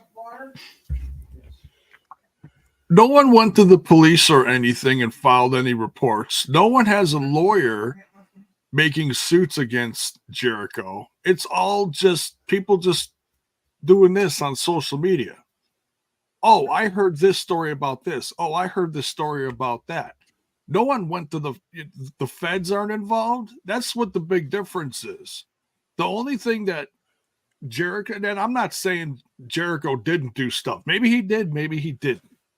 But that's the big difference here. You know, we got the feds involved in Vince McMahon, which makes the whole thing with Vince stink to high heaven. The thing with Jericho is it's all just rumors, he said, she said. That's the big difference. So, I mean, could stuff come out in the long run? Maybe. But, you know, until someone gets a lawyer and says, this is what so-and-so did to me, you know, and a report comes out, nothing's going to happen to Jericho. That's why I haven't even talked about the Jericho thing at all. You know? Basically this from what Agent asked, and you guys can correct me if I'm wrong, but this is between Chris Jericho and Kylie Ray, where I guess Chris Jericho backstage at AEW invited Kylie Ray to his hotel room and said, yeah, all these other people were going to be there and it's going to be, you know, just a big get together or whatever. And Kylie Ray shows up and it's just Chris Jericho. And I guess something happened. I don't know. Max, do you have any recollection of that story at all? I'm trying because I'm furiously looking on. I'm furiously looking. Yeah. And you know, Kylie Ray was with AEW in 2001, I believe, or 2021. And she left the company. She worked there a year and she left the company. I'm looking this story up. I'm trying to look this story up, and Mac, if you find it. So I did come across something. It seems that she did. It comes across as though she confirmed it. She may not have, but she tweeted out a heart in response to something. Something that went up on Twitter was a picture from r/squared circle on Reddit. And it says original accuser of David Starr, implying there are potential accusations against Chris Jericho. And somebody named, and that also had something accompanying it that says, sometimes I stop to wonder how many young women out there are wondering if it's safe to post about Chris Jericho yet. And that person's name is Tori, and they are at Slay Mysterio. And that was something that went out June 22nd of 2020. But this all got posted in December. ISO Wrestling posted that screenshot and said there's history with his accused behavior, by the way. And Kylie Ray replied with a heart, which to me seems like she's confirming that there is some behavior to discuss. I don't know exactly what, but I mean, this isn't the first time I've heard allegations against Chris Jericho. What was the wrestling version of the Me Too movement? Oh, the Me Too movement was such a hot mess. It was ridiculous. It was a bunch of he said, she said, ruined a bunch of careers, whether the stuff was true or not. No police filings were ever done. It was all Twitter bullshit. That's the sad part about the Me Too movement. It was just a bunch of people yapping. So here's what I found on ringsidenews.com. Nick Hausman called Chris Jericho out for some pretty terrible allegations as he hinted that skeletons are in his closet. Another tweet later claimed that Kylie Ray was positioned by Chris Jericho in a hotel room that led her to her AEW exit. After that story about Chris Jericho broke, tons of fans commented on social media. Kylie Ray's name also trended in a huge fashion, and fans were on her side. There were some pictures posted of a check that was written by Jericho. I believe this was a check written by Jericho, and some other documentation as well. Also, Hausman compared Chris Jericho to Harvey Weinstein, confirming that inappropriate reaction between he and Kylie Ray led to her quitting AEW, much like Jericho's embarrassing Christmas Day tweeting of Stephen P. New also wasn't on the bingo card. That's what Nick Hausman said. And if you don't know who Stephen P. New is not only Chris Jericho's lawyer, but it's also CM Punk's lawyer as well. So that is what's going on with Chris Jericho. That is why all this is going on, man. I mean, and it needs to. And if it happened, it needs to be said. It needs to be brought out to light. It needs to be. It needs to be brought forth so that everybody can have some sort of justice. You know. I agree with that, but here's the big difference. And it's a drastic difference because we don't know what happened in that hotel room until Kylie files a report with a lawyer and brings it all to the light of day. Until then, it's just a witch hunt on Chris Jericho for no reason. That's what needs to happen. If she wants justice, you know, did he sexually assault her? Did he try to rape her? Did he just invite her over and maybe present some drinks and say, hey, I just thought you and I could be alone, and what exactly happened? We don't know. We don't know to what degree anything happened. Yeah. Well, yeah. I mean, right now it's all he said, she said. Right. And I don't think any lawyers were involved in this, other than, maybe Stephen P. New writing up an NDA, because an NDA was signed between Jericho and Kylie Ray. Chris has not made, I don't think Chris has made any statements resurrection on this. If he did, I didn't think he would. But I can tell you that he had a pretty negative reaction when he walked out on AEW the day after this was all brought to light.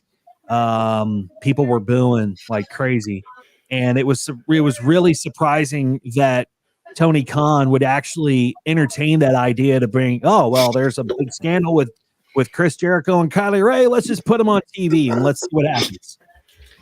Yeah, I want to reiterate that I do firmly believe in innocent until proven guilty. I hated bringing Jericho's name up, but as long as we're talking about NDAs of this nature, I felt it had to be done. And this isn't the only allegation about Jericho. I couldn't find the ones from a couple years back. But I just felt it's something that we should at least discuss, no matter which side of the fence we're on concerning Jericho. Well, we all know Chris Jericho's a piece of shit. I mean, we've known that you remember when he punched that lady, the fan, dead in the face? I mean, since then, we've all known he's a piece of shit. But yeah, he's a piece of shit. Oh, see, I haven't heard about that. Oh, yeah. Actually, I'll find the video. I mean, it's a very... I don't remember the date of when this happened. But ever since I've seen that video, I've looked at Chris Jericho a different way. I mean... Because you don't ever punch a woman. No. We'll dive into that, Baron. What happened?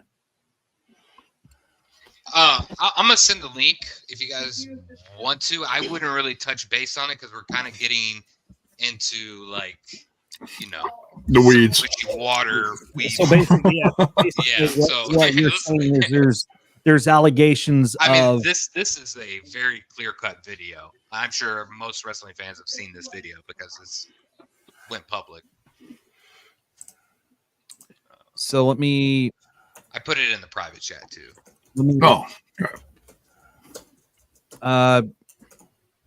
I don't know. Let me watch this before I put it up on the screen or anything. Yeah, I wouldn't put that up on the screen. I would probably. I'm gonna mute this. So basically, let me describe. There's people rushing over to Chris Jericho.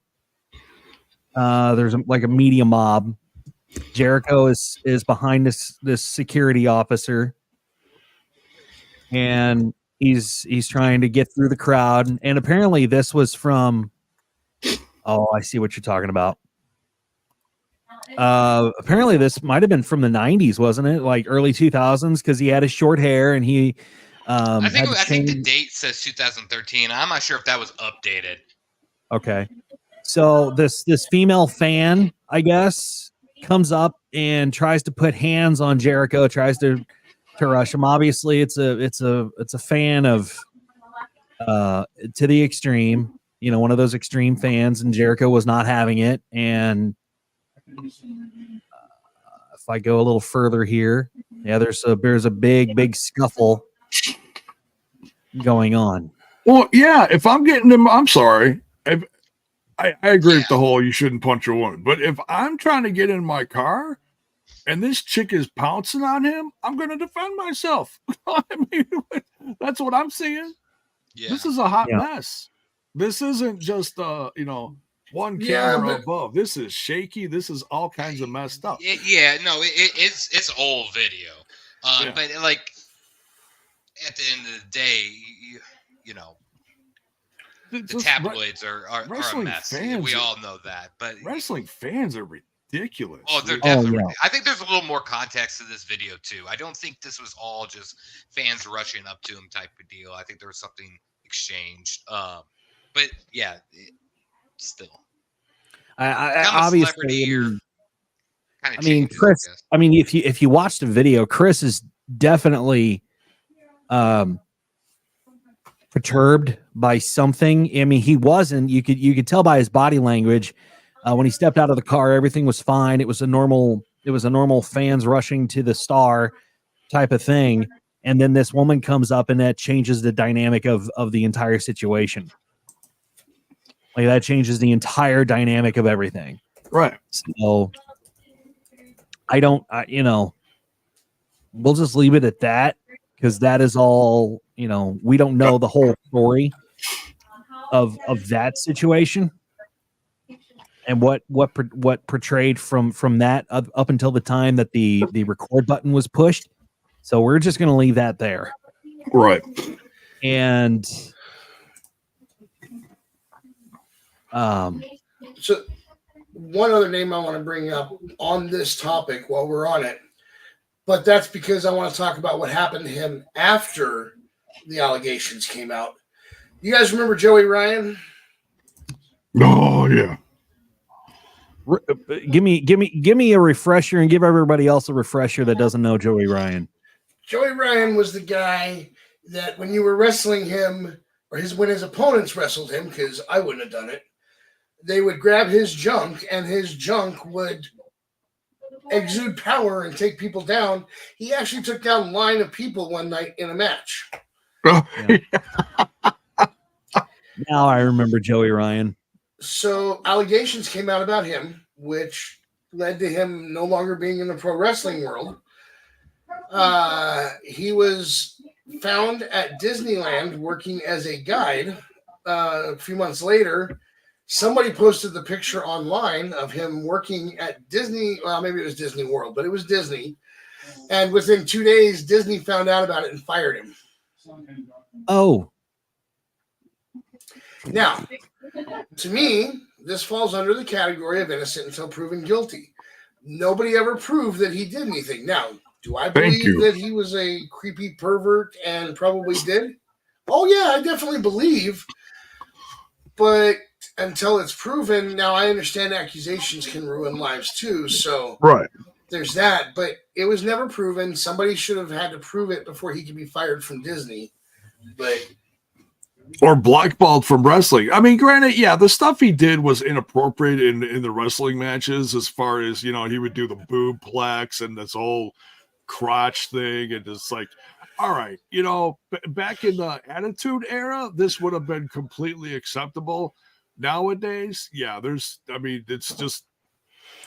different, you know. It's you can't do stuff like that. And Agent brought up a good point, the fact that he was in a group called Cancel Culture. Oh, that was in TN or Impact, TNA, yeah. And then unfortunately, everyone associated with that got canned. So sad. Yeah. You mean they got canceled? Yeah. They literally got canceled. They literally got canceled. Yeah. The one who has risen above it all, God bless him, he cleaned up his life and he's kicking ass across the indies and such, is Jake Christ. He made a couple appearances in Impact over the last couple of years since that, and we were hoping he'd come back on a regular basis, but he didn't. But apparently, he's been doing well for himself in Pro Wrestling Revolver, which is Sami Callihan's company. Mm-hmm. And I believe he's going to make an appearance in MLW. So Jake is he's done great things in AAW out of Chicago. He's risen above it all, and it's just sucked that he was, you know, the brother of someone that got canceled. So what are you gonna do, you know? So at the time that all this started, I want to say I read an article about how he was doing some weird promos that looked geared towards children because it was like Easter and stuff like that, but was still doing the adult side of things. And that was a big part of why people had a problem with him. But looking it up, apparently at least 7 women accused him of sexual assault and harassment in June of 2020. You talking about Joey? Joey Ryan, yeah. Right. Yeah. Yeah, a lot of people were coming out against everyone with different things. And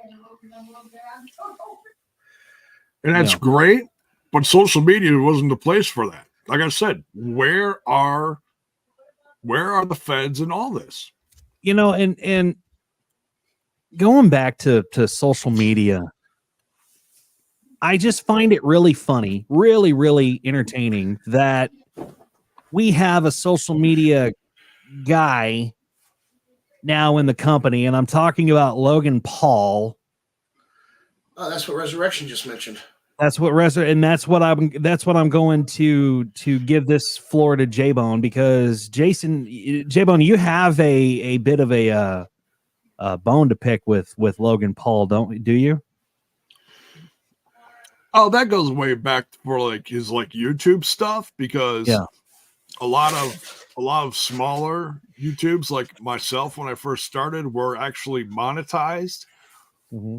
And then because of what he did, YouTube cleaned house and took down everybody for no reason and unmonetized them. So describe what he did. And I don't know the full story on him. I think that's what he's Resurrection in the chat here is talking about. He was in Japan and came across a dead body that was a suicide. It was like suicide forest or something like that. I don't know. But it ended up on his channel, and it was a big controversial thing. And that's what YouTube was like, then they slapped his hand on that. So then that's all. I don't know all the details, but that's the gist of it. But I mean, it's crazy how popular he's become in the WWE, popular or unpopular, depending on how you look at him. I'll give it. The guy's talented. I've got his action figure. Shit. Listen.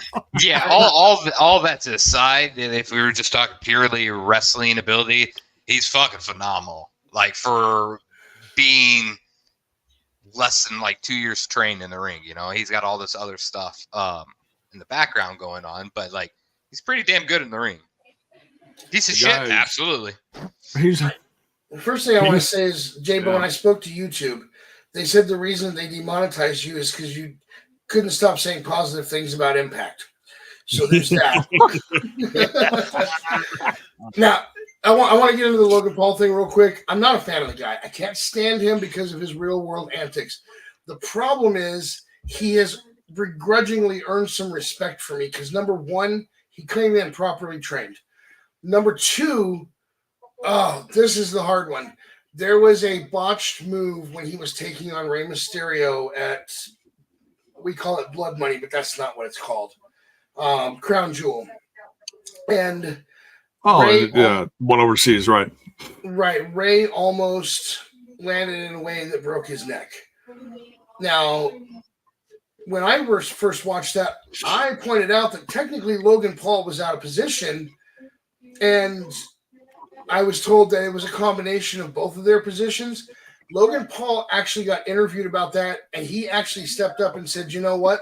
I rewatched that. I was definitely out of position. That was my fault. And I got into position as quick as I could to make the catch. So I have to give the man a little bit of respect because of those two things. But you saved him, yeah. I like the guy. Yeah. Yeah. So he's a great heel. So going back to all that, wrestling is just like the world of professional wrestling is so freaking weird right now because you don't know who's going to show up. And honestly, I mean, it was weird back in the 90s because I'm reminded of a time when Mike Tyson made several different appearances on Monday Night Raw, not only for Stone Cold Steve Austin, but he also was a member of D-Generation X. And then you had Dennis Rodman, who was on WCW as a part of the NWO. You had the freaking Insane Clown Posse show up for the Oddities on WWF, and I believe they were also on WCW with another tag team. I can't think of their name either, but professional wrestling is just so freaking weird, and it's such a weird world that we're all involved in as fans and as people who like to podcast and talk about wrestling. And it's just so, I guess, entertaining to see all this stuff happening. And that is where the magic of what we love comes into play, because Max, you have been involved in professional wrestling and indie wrestling for years when you were in Colorado. That's right, you were. Baron, you and I and Bubba were briefly involved in a promotion in Illinois. Wrestling over everything. Yeah. It was at the time it was Alton or Wrestling Invades Alton, and then it was Wrestling Invades America, and we had a lot of fun with those guys, and we were intertwined into their world, and it was really cool to see to be there. And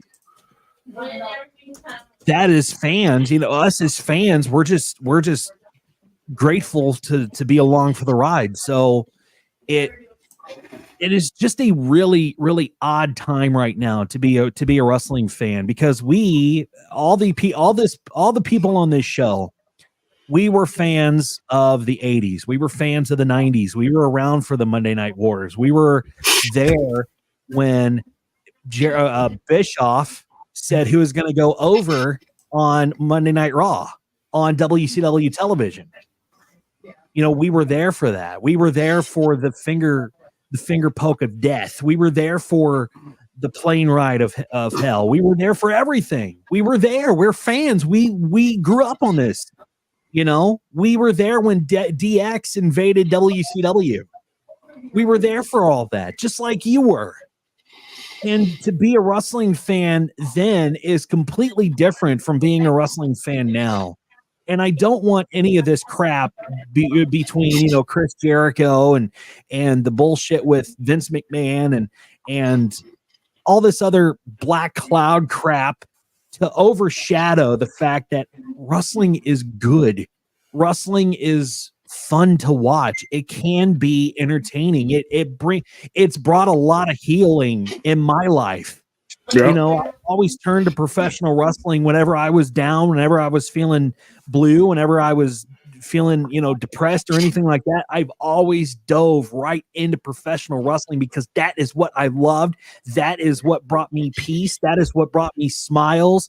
And then getting on a show with all you guys to talk about this. Yeah. It helped. Yeah. And that is what I don't want.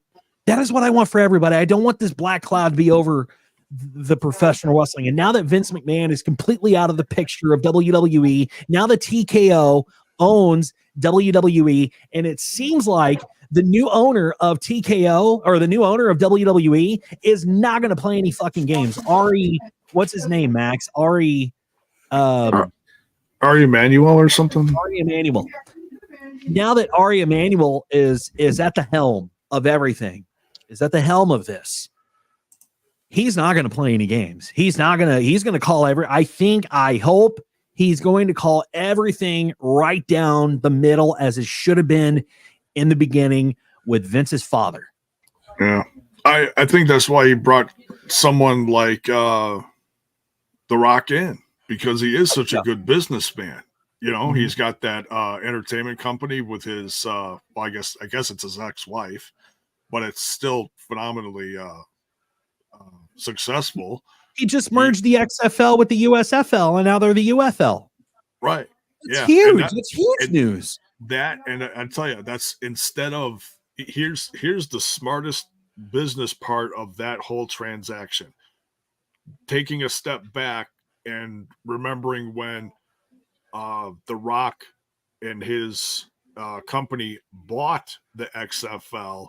Mm-hmm. Here's the point. He planned on making the XFL a feeder company to the NFL.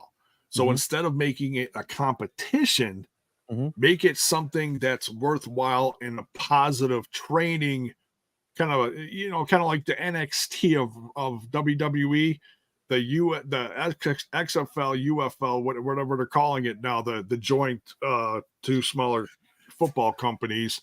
Yeah. They're going to be a feeder system for NFL, which is smartest thing. You can't compete with the NFL. That's just stupid. Yeah. I mean, putting out an alternative is nice, but if you're going to make it a positive thing for the NFL, where the NFL can work with you and be like, hey, I see what that kid's doing down in, said state, whatever, Michigan. Let's just say Michigan or Wisconsin. Sure. Right. Yeah. And in said game from last week versus whatever said team. Yeah. That's what The Rock has done with that, which is smart. Instead of Vince McMahon trying to, we're gonna take on the NFL. It's like, dude, come on. Your grapefruits are just stupid now. Come on. That's exactly what Vince McMahon tried to do with Sunday Night Heat when the big game was on. During halftime, he had that empty arena match with The Rock and Mankind. He was trying to compete with them and making it so that, well, they didn't watch a halftime show, they turned it on to MTV or USA or whatever, and that would ultimately kill the halftime show for the NFL during the big game. Going back to Resurrection's question, The Rock is now going to face Roman on WrestleMania. At WrestleMania, they don't quite know what they're going to do with Cody Rhodes right now, and that is because two things: CM Punk is injured, and they're trying to get away from this whole Vince McMahon thing. Well, so that's they got to rewrite everything. And here's the thing: is Cody said last night on SmackDown, I will face Roman Reigns for his title at some point, but not now. WrestleMania. Right. So that's the big question now. We do have Elimination Chamber coming up. I think that would be the smartest idea. Rock and Roman don't need to face each other for the belt. It does not need to happen. Right. But there's also a lot of speculation that they're going to keep the belt on Roman until he beats Hogan's record, which, by the way, I'm all for. I hate Hogan, so. Yeah, erase that history. I'm okay with Roman holding that belt for another couple of years. I don't care what anybody says. I think Roman has done a fantastic job, especially with the Bloodline storyline. Again, I don't think Rock and Roman need a face for the title. It's just a marquee matchup between the two. Let Cody take the belt off of Roman. Let him carry that company for a little bit. Right. Yeah. Right. Yeah, I totally agree. And it doesn't happen. I love the Elimination Chamber. That's one of my favorite things in wrestling as far as gimmick matches and stuff. I've loved it. I even loved it when it was evolved into, instead of, maybe not the Twizzler cage. That was a little weird, but you guys know what I'm talking about, when it was all just big cherry red. And that wasn't great. Yeah, that was a little goofy, but so if it's going to happen at that's in Australia, isn't it? Perth. Isn't that the big Perth show? That's going to be in a big Australian stadium. Hell yeah! Yeah, that's a big event. Put Cody and Roman in that, and the Elimination Chamber. Now the Elimination Chamber, I'm going to just throw out a guess here, is going to be whoever's going to face Seth for his title. That's my guess. That's where that'll come into play. Yeah. So we'll see. And yes, Agent, they're talking about it would be at least SummerSlam for him to beat Hogan's record. Oh God. Here's something that I wanted to ask you. Here's something that I wanted to ask you guys on and get your opinion on this. Now that Vince McMahon is out of the company, and he was probably the sole reason, he was the sole reason why they traveled to Saudi Arabia. Do you think now that with TKO coming into the picture and with Ari taking over as the head of everything, Ari Emanuel, do you think that they will continue with these shows, these PLEs in Saudi Arabia, or do you think that they will halt that relationship with the Saudis? Well, I'm not sure. I mean, you got to remember, at the end of the day, these guys are businessmen. They're billionaires for a reason. They're going to continue to do what they want to do to make money. And I mean, Saudi Arabia pays millions upon millions for this, to happen. So I wouldn't suspect them to get out of that unless some, shenanigans happen. But yeah, I mean, they would be stupid not to do it. Yeah. Okay. Agent here says they got Yeah. 10-year deal. Unless there was something in the way that would involve the safety. Yeah, that's something to think of too. That because the Middle East is just a hot mess right now. We're not going to get into that, but yeah, that's about the only thing that I think that would prevent that. Unless something else horrible came out that was going on over there at the time. I mean, yeah, I know a lot of people don't like them going over there for certain reasons, but I think business is business. Yeah, I mean, I think the big deal for me is that, and this has always been the case, the divas or the women's division has always been overshadowed by the men's division, and even with the women's division now being brought into the light because now we have women's elimination chambers, we have women Royal Rumbles, Huh? and so on and so forth. If you keep having shows in Saudi Arabia, we're not going to see the women's division.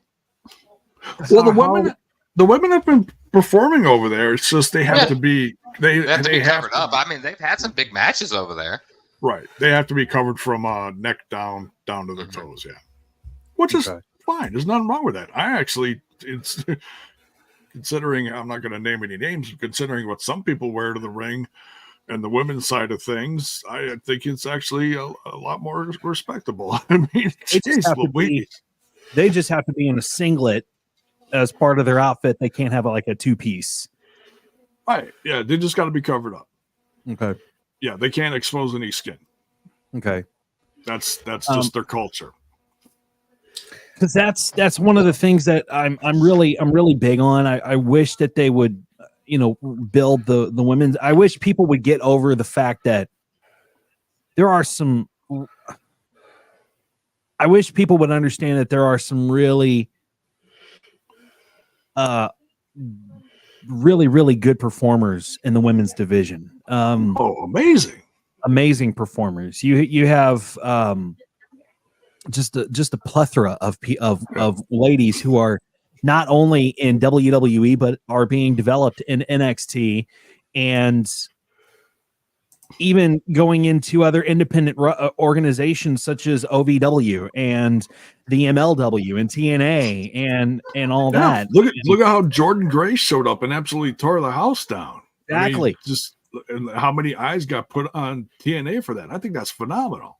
I think it's great. And I'm glad that there is some sort of partnership at least with the WWE and the TNA, because they had been competition for the longest time, and I'm hoping that now with Ari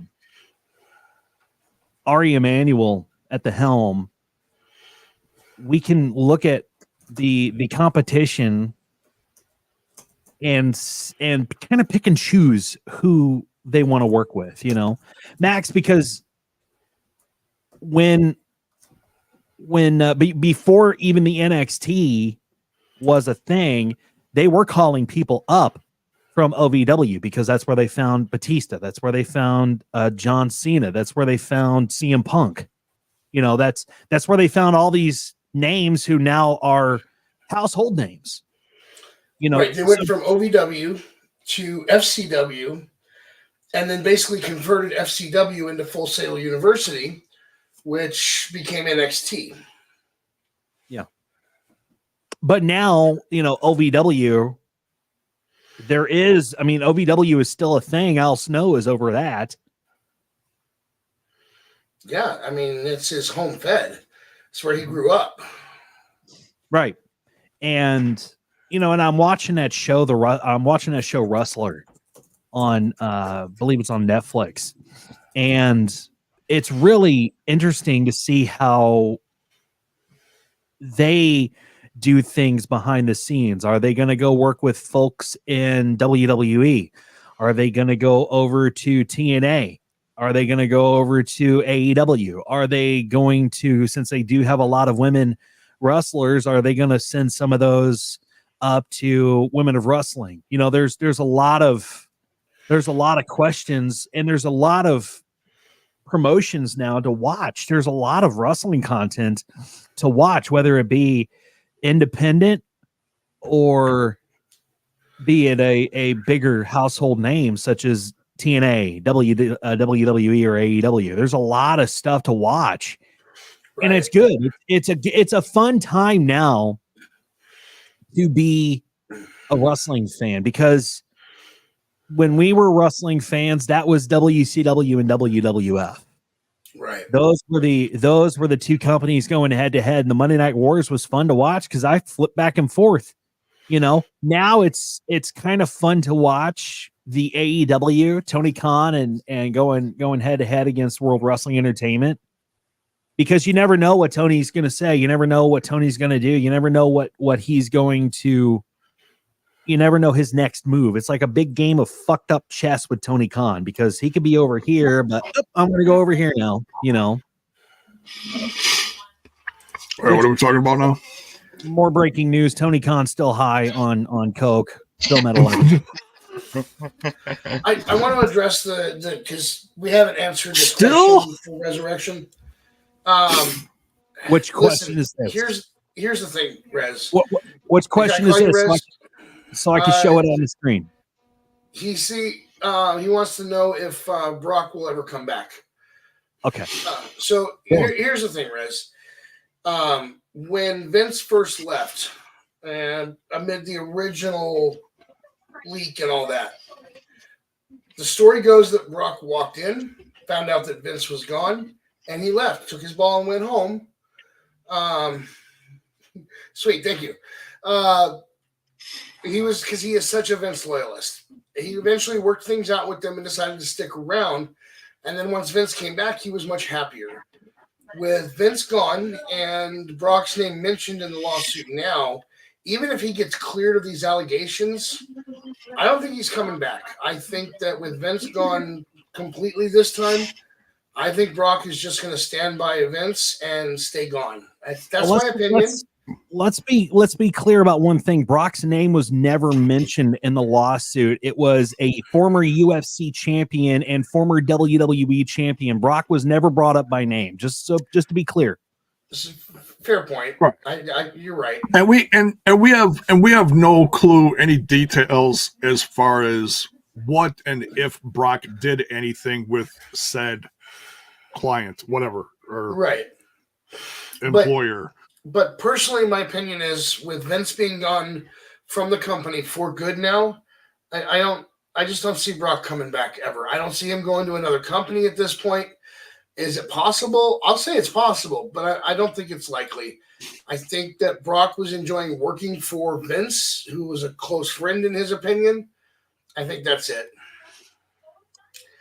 Part of that was... So the WWE wanted to avoid a potential black eye by having him there, because it does seem like he's the one mentioned in the lawsuit. Yeah. But also, I think Brock also decided that he didn't want to do this since Vince isn't there.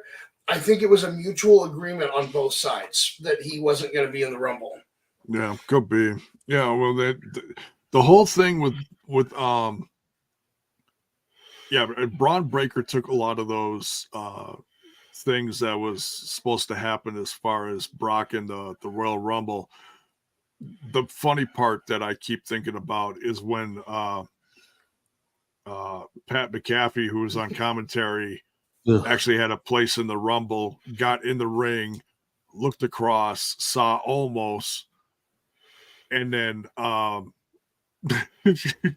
just jumped back over the rope and was like, "No, sorry, no, I'm not." Can we all just agree that was a stupid spot, and it should have never happened? And Pat McAfee should have never been brought on to commentary with Michael Cole on Raw. You don't like him? No, I fucking hate Pat McAfee. As much as you guys hate Michael Cole, I cannot stand the son of a bitch. I love Michael Cole. Michael Cole is like one of the best voices WWE has ever had. JR, thank you. That's no. Here's my problem with the commentary shakeup. Now you have 3 color commentators between the 2 shows because you put Wade Barrett with Corey Graves. They're both color. Neither one of them is play-by-play. Right. Yeah. Yeah. It's a tremendous promotion for Corey Graves, though. I'm proud of him. I'm glad they did it. It is going to be interesting, because he has been a color guy, but I think he's talented enough in the last 10 years of him doing this. I think he can do it. Last night was pretty good. I think he's learned a lot from Michael Cole. I'm honestly surprised at the way they set the commentary teams up, and let me tell you why. Corey Graves has been cleared to get back in the ring for a while now. I don't remember exactly when word came out that the doctors cleared him to go back to in-ring. A few years ago. Yeah, but he went on record and said that he was really enjoying commentary. He really wanted to do that. So that's where he was going to stick. He recently made some comments that implied that he was considering possibly stepping back into the ring. So with this ongoing feud between him and Pat McAfee on the microphone, I honestly thought that they put Pat on SmackDown with him to further the headbutting between the 2 of them, leading to a match between them at some point. Oh, that's an interesting scenario. Yeah, and then they put him on Raw with Cole and gave Wade Barrett to Corey Graves, so I was a little surprised. Yeah. And I like Wade. I think sometimes you need to shake up, and I understand that Michael Cole does want to step away at some point, and they tried giving the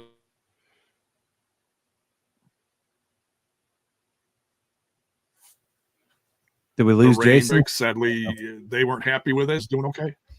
Oh, yeah, sorry, yeah. You froze up a little bit. So, sadly, Kevin Patrick's gone, and I don't know. I thought he was doing okay. I didn't think he was that bad, but it's we ain't the bosses, so right. The beautiful thing about this show is that we can all talk about WWE and TNA and AEW, but I also like to talk about the independent promotions too. If there's ever any news about them, we would love to talk about it, because this show is for you, the fan, and you are a fan of professional wrestling, and you might go to an indie show, and that's why I want to highlight something right now. Max actually sent this over to us. If you are anywhere near, and I don't know where Duke City Championship Wrestling is for the per record, se. that show was on January 20th, just so you know. Okay, but the fact remains that thanks a lot. Thanks a lot, Max. It's old, but the fact remains is we know Tyler Copeland. He is a phenomenal wrestler. He is a phenomenal person, and he is just so entertaining to watch. I've seen some of his videos after we've known Tyler for a long time, and we're happy to call him friend. And we had him on the show like 10 years ago or something like that. Had him on the show, and we had a lot of the Alton Invades Wrestling Invades Alton and America guys on, and we had the Landlord on, and all these guys, and we love independent promotions. So if you are a fan of independent wrestling and you want to see your favorite wrestler on our show, tell us, let us know, man. We would love to work with those guys and reach out to them and highlight their upcoming matches, or highlight a feud going on, or find out how they got into this wonderful world that we call professional wrestling. And I would like to point out that I actually know the other guy in that image too, Mosh Pit Mike. Okay. I was wondering what MPM stood for. So did you work with Mosh Pit Mike? Mosh Pit Mike worked at Primo's for a few shows when I was working with them. We've been friends on Facebook since, and we talk once in a while. I just thought it was really cool that he was facing off against a guy that we all know as Ramblers, Yeah. So with that being said, Max, we touched on the fact that you are, crap. What am I doing here? I gotta unshare. You're derailing your train of thought. I am derailing my train of thought. Yes. So with that being said, Max, we talked earlier about you being in independent wrestling and you being behind the scenes and you were a booker. Talk about your time as part of being in a promotion. Talk about how you got involved with Primos and any other promotion that you were with, and why you are such an integral part of this program. So let me start off talking about WSW. And before that, though, I got a job at Blockbuster. So I walk in, it's... Wait, Blockbuster as in the video rental Blockbuster? That is mostly obsolete now. I say mostly because there's only one store. There's one store left, and I think it's in Oregon. That's crazy. Yeah, and I believe it's a B&B now, actually. Weird. Oh, really? But anyway, I walked in, put in my application. The manager looked at the clerk that was working and said, "What do you think? I think he's a good guy. We should give him a chance." And that guy's name is Rowdy Knight. And I've known Rowdy ever since. But when I first started, I found out that Rowdy was into wrestling so much so that he was training to actually be a pro wrestler. And I started following around. We got to talking. I was there for his first show at WSW. Eventually, I started being part of the show.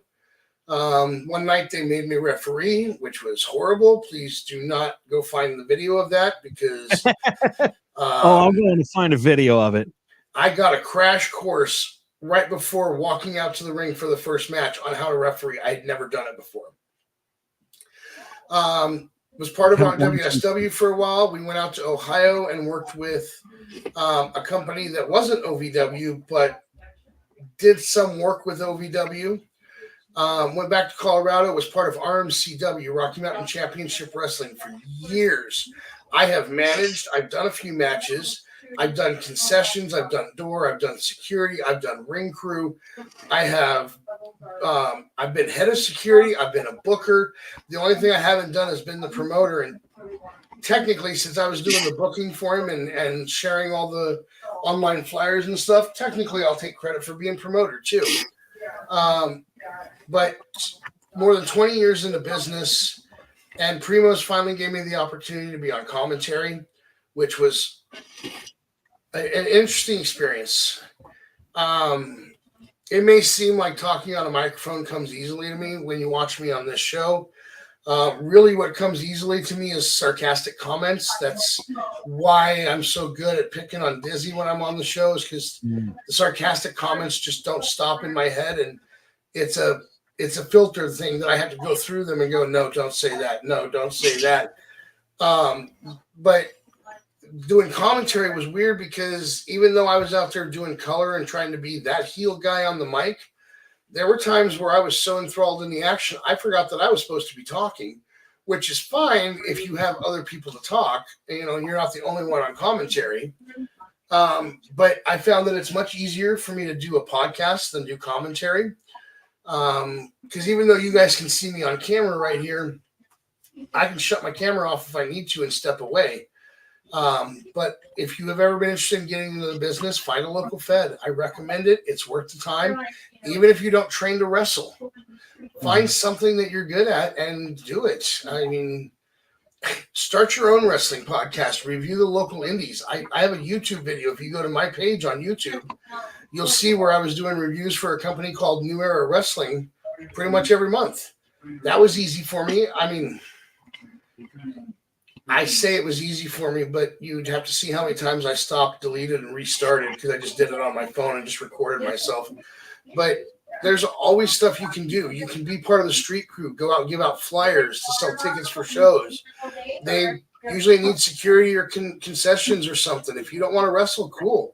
Find a way to support your local indie wrestling, though, because it's worth it. It really is. Where do you think all your names come from? They started out where we did, in the indies. Yeah. Majority of them, yeah. So if anybody ever wants to, there's a whole sidebar going on somewhere. I'm not sure where that is, but if you ever want to understand where Max is coming from and why Max is on this program and why Max is the way he is because he was in it. I mean, he did it. So that's just is what it is. And Rez, yeah, it's awesome that he refereed a match. So it's hard to do, Max. It has to be one of the hardest things to do in professional wrestling or in independent wrestling or whatever is to referee a match. Is it not? It is a very interesting thing. You have to be very cognizant of everybody around you. You have to be able to pay attention to the time. So one of the hardest things is they're going to tell you what the go home spot is. And I know I'm breaking kayfabe here, but that's all right. They're going to tell you what the go home spot is and what is expected of you as the referee during that go home spot. And then it's not going to happen because someone's going to miss their cue.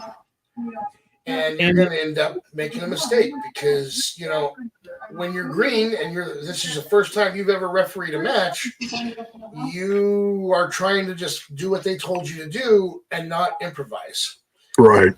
Although I will admit one of my favorite things that ever happened in that ring. Rowdy Knight was taking on a guy with a mask. And that was Iraq Attack. Iraq Attack had a manager who at ringside was yelling up at me and said, "Ref, he just pulled my guy's hair." Now, I was told before the show, if you don't see it, you don't call it. Just because you know that something happened doesn't mean you can call it unless you saw it with your own two eyes. Right. So I turned around to Rowdy and I said, "Did you pull his hair?" He goes, "Yeah, I pulled his hair. What are you going to do about it?"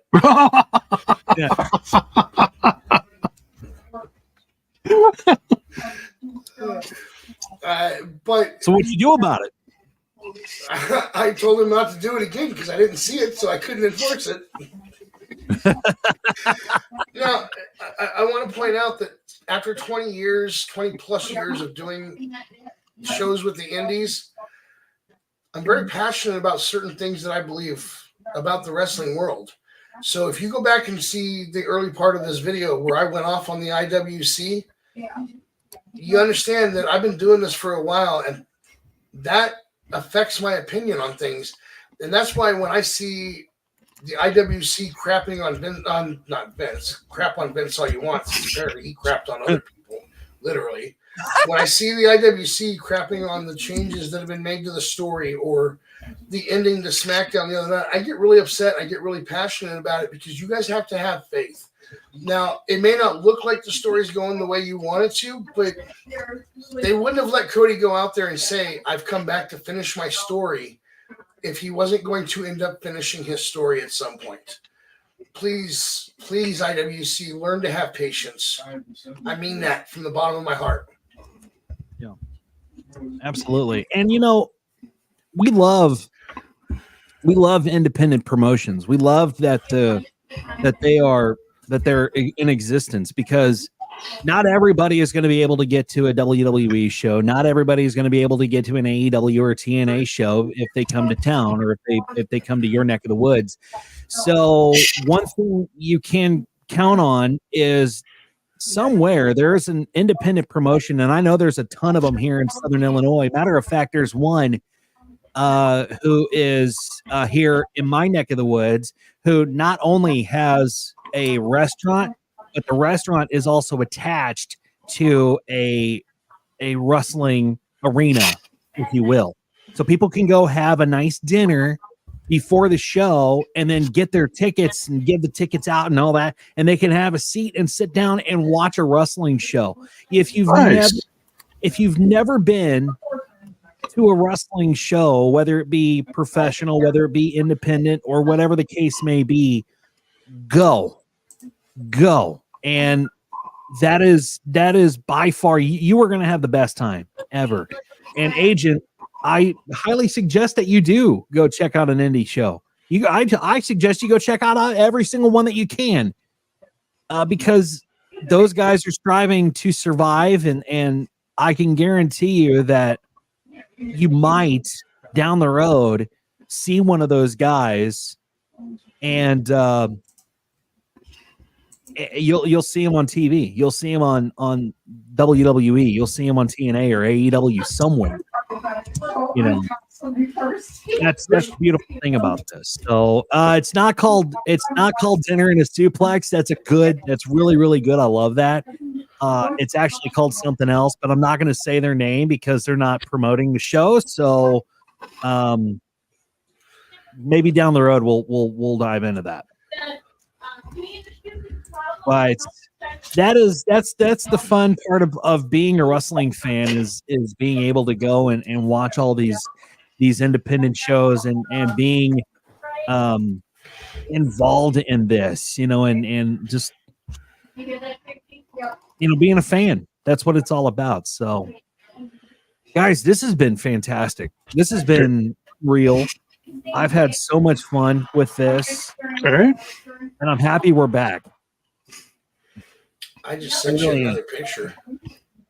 Oh God, you sent another picture. Hang on. Let's go see what this is. Oh my, well, hold on. We got to show this. We got to show this.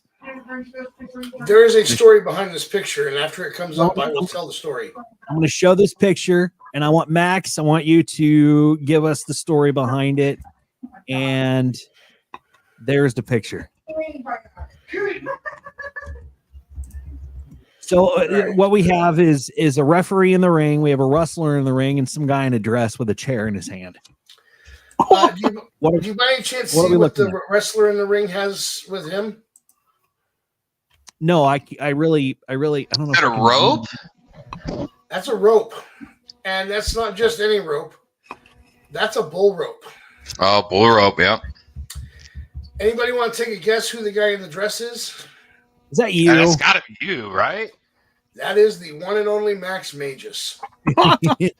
So, why are you in a dress, man? All right. So, a few months prior to this, there was a match scheduled. That it was supposed to be a 3-on-2 handicap match. It was supposed to be Night Vision with their manager, Max Magus, taking on, and not just with Max Magus at ringside. That's what made it the 3-on-2. Taking on Wicked Wild. Now, the wicked part of Wicked Wild was Romeo, who is, I believe, if I'm not mistaken, the guy in the red, white, and blue. He came out as the referee for the bull rope match. But we were supposed to take on Wicked Wild. And I came down to the ring early in the show and I said, I need the commissioner, the outlaw Randy Taylor, down here right now. I need to fix this. This cannot happen. This is not right. By the way, that is the outlaw Randy Taylor holding the bull rope. Oh, okay. So he comes down to the ring. He says, what can I do for you, Mr. Magus? I said, okay, first off, you got to get me out of this match. I'm not a wrestler. I'm a manager. You cannot put me into this handicap match. That's not right. So he thought about it for a minute. He goes, okay, you know what? You are absolutely right. I'm going to let you out of this match. I'm going to need you to, we're going to have to sign some paperwork to make this official.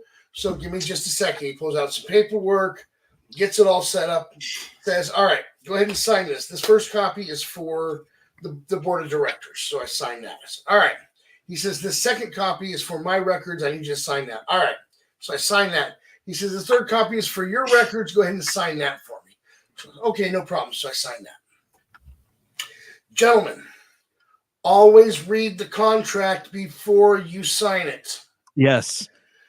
So he turns around and he says, okay, this first piece of paper that you signed confirms that you will perform in the handicap match tonight with Night Vision.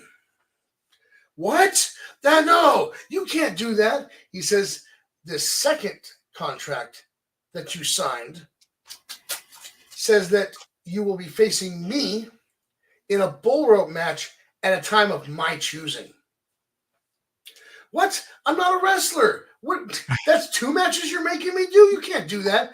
And this third piece of paper that you signed says you will appear in a dress at your next public appearance. What? No, you can't make me do that. So as the next couple shows go on, they keep teasing the dress. They didn't make me wear it right away. Part of it was they were trying to pick the right dress. They put a poll up online that they rigged because they wanted me in that dress right there, but they wanted the fans to think that they had a voice in what dress Max Magis was going to wear to the ring. And then they announced the show before this one that not only would Max Magis be wearing the dress that was picked online at the next show, he would be facing the Outlaw Randy Taylor in the bull rope match at that time. So Wow. I get called down to the ring and informed that, and this is, I'm in the dress already. I'm called down to the ring and informed that Romeo, who, as far as the audience knows, is still part of Wicked Wild, will be the special guest referee for the bull rope match. So we start the match. There's Romeo doing his thing. And all of a sudden, Night Vision comes down. There was this guy that I actually brought him into the business. Great guy. We've since fallen out of contact, had some rough times between us. But he's out there at ringside. He's there with the Outlaw. So he's not my friend at this point. He's Outlaw's friend. Night Vision comes out and they lay him out at ringside and get in the ring. Of course, I'm on the ring beaten and bloody because I'm not a wrestler. I'm a manager. So, of course, this guy is in the process of trying to, even skinny as I was back then, I weighed a little bit. So it's not easy to drag me from rope to rope, especially when you want to put some punishment on me. Mm-hmm. So, but Night Vision gets in the ring and they go over and they lay him out. And Romeo comes over, puts his hand out to get them to stop kicking Outlaw, and then joins them kicking Outlaw. What the fans didn't know was that night before he announced that Romeo would be the guest referee, Romeo rejoined the originals, which was Night Vision, myself, and Romeo. Mm-hmm. By the way, that name was because we were the only remaining people from the first RMCW show. So Rowdy and Mike worked together to drag me and Outlaw around the ring so that they could tap me on the turnbuckle pads, which, of course, you have to hit all 4 turnbuckle pads in a bull rope match. Mm-hmm. And I got the win that night. However, I suffered the moral loss later in the night when they made me come back out in that dress. What you cannot see from this angle is I have my cowboy boots and socks on, and I have my boxer briefs on. Oh, and no. And then I have the dress. So they called me back out later. I'm actually going to show you a picture from right before that moment.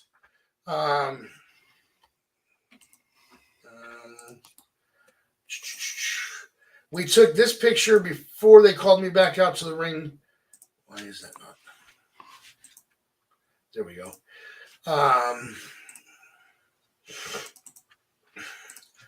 And that is the Outlaw right next to me.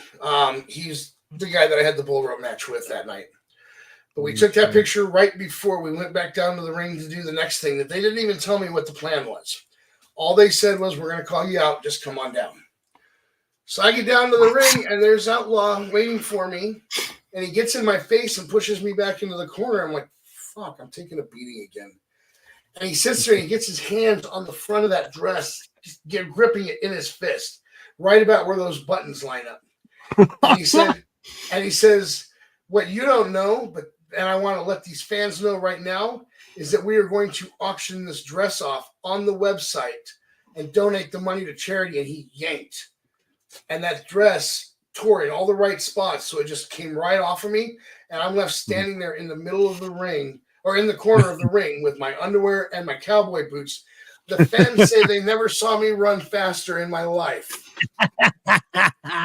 Beautiful. That's great. Beautiful. Story. What a story, man. That's you awesome. Sexy beast, you. Sexy thing. Look at that dress. So where did they get the dress, Max?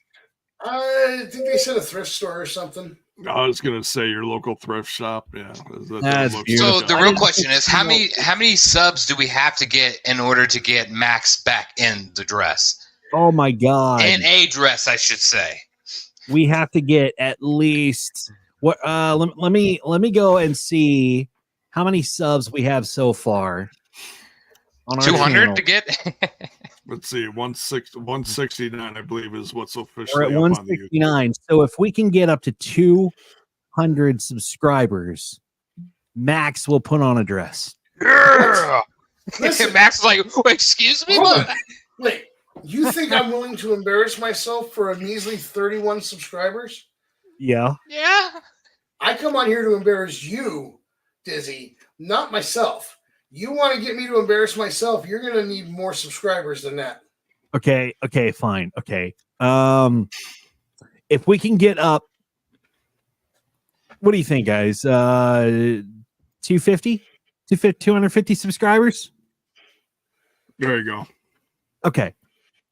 Baron, you think that's fair? I would have said 201, but we'll go with 250. Trust me on my side, Baron.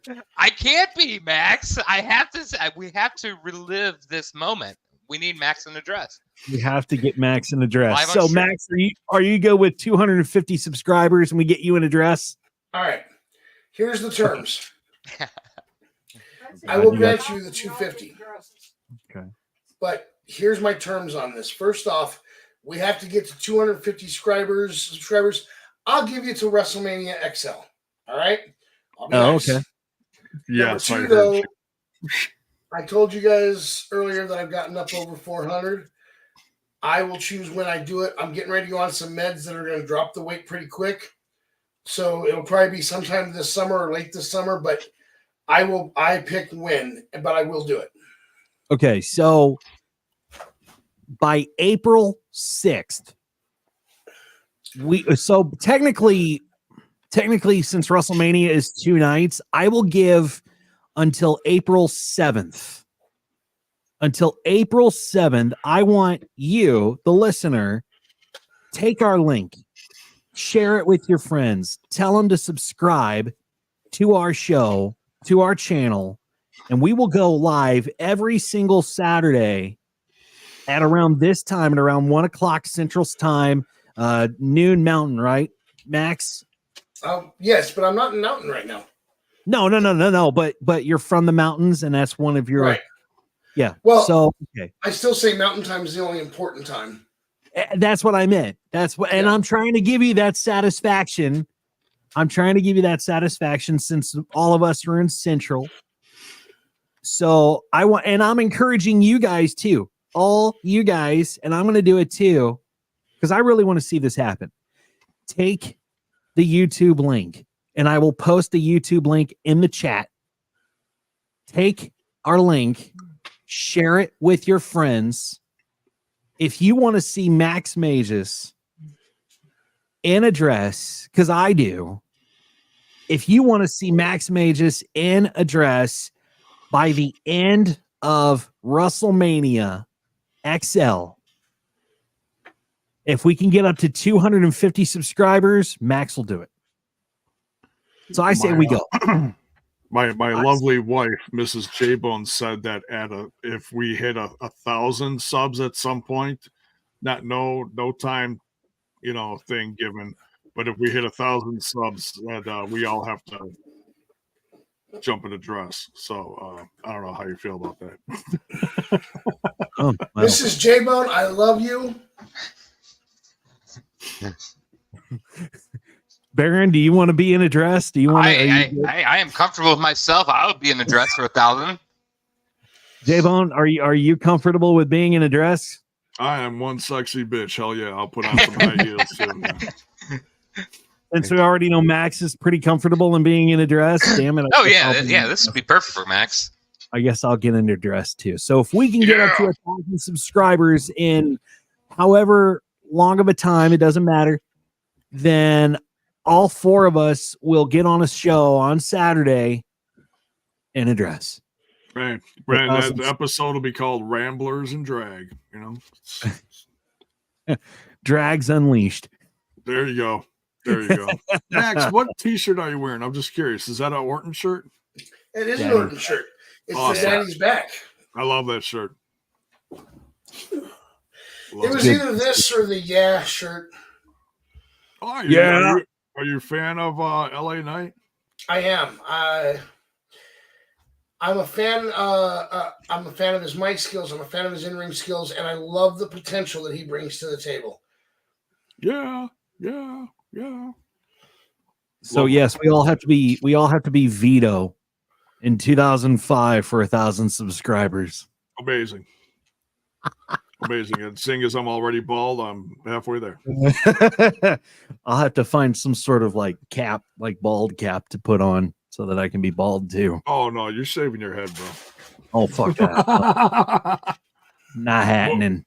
We'll shave your head for charity. It'll be for charity. Oh yeah, right. Yeah. If the money, if we can raise money for a charity, then I might toy around the idea of doing that. I met Charity. She's pretty hot. Well, give her my number. All right, fellas. I think this has been one hell of a show. I cannot believe that we did not discuss Bray Wyatt once this episode. Rest in peace, Bray Wyatt. Rest in peace. That was we weren't around for that, but still very sad. We'll discuss that at another time because we have been running for about 2 hours and 40 minutes right now, and we thank you for watching and subscribing and get up to 250 subscribers, and Max will wear a dress. Get us to 1,000 and these guys will join me. Yeah. And I think there is some talk of putting Bray Wyatt in the Hall of Fame. I think I've heard some rumblings about that. So we'll have to see just where. They're working on a project at least. So that's probably what's coming down the road. Yeah. They have to. Absolutely. So guys, this has been fun, man. This has been a lot of fun. I think every Saturday is going to be super enjoyable. And listen, for those of you that have listened to this show in the past, and you know that there is a certain thing that I try to get Dizzy to say every episode, don't worry. I'm going to start working on that again soon. I figured today I'd let this be the reunion. Let's flow on the positive vibes. And starting next week, I'll work on getting him to remind everybody that he hates me. I'm trying to be a different person, though. I'm trying to get over my hatred of you. And I'm hoping that I've succeeded. We'll see. We'll have to see. But so far, I mean, I'm pretty good in the running. So no, we don't really have beef. I just like pissing him off, and you gotta understand something. Max and I have known each other since we started the show, and I found that he had a really, really good point of view when it came to professional wrestling. But when we had him on the show, ever since, dude's known how to push my buttons, and he's done a really, really, really good job of it. And between him and Bubba, who is still roaming around this show every once in a while, they both knew how to push my buttons. But they all had, regardless of the fact, they all have very, very good points of views, and that's why they're here, and that's why I've invited them and brought them onto the show. And they're an integral part. Even Bubba was an intricate part of our program, and with our crew, I think we all have we have a good crew here. I really do. Yeah. Think of it this way. We've all matured. Yeah. A little. Think of it this way. It's not beef. He's the play-by-play guy. I'm the color commentary. And if you remember, at some point in the show, Ross always told Lawler, "You disgust me." Yep. That's true. But we're not gimmick infringing. That's why he says, "I hate you, Max," instead. Yeah. Yes. I believe there was a few FU Maxes in there too. Oh yeah. Yeah, there were a lot of you had a sound clip just to do it for you. You remember that? That was fuck you, Max Mages. Yeah. You can bleep my bleep. I don't know where that is. I have to find that. There are so many sound bites that I have to find that are roaming around, that are floating around here that I have to find. But we'll find those and we'll get them back. Again, this was just an opportunity for us to get back into the groove of things and all that. But it'll get smoother. It'll get getting smoother. to know you. Yeah, right.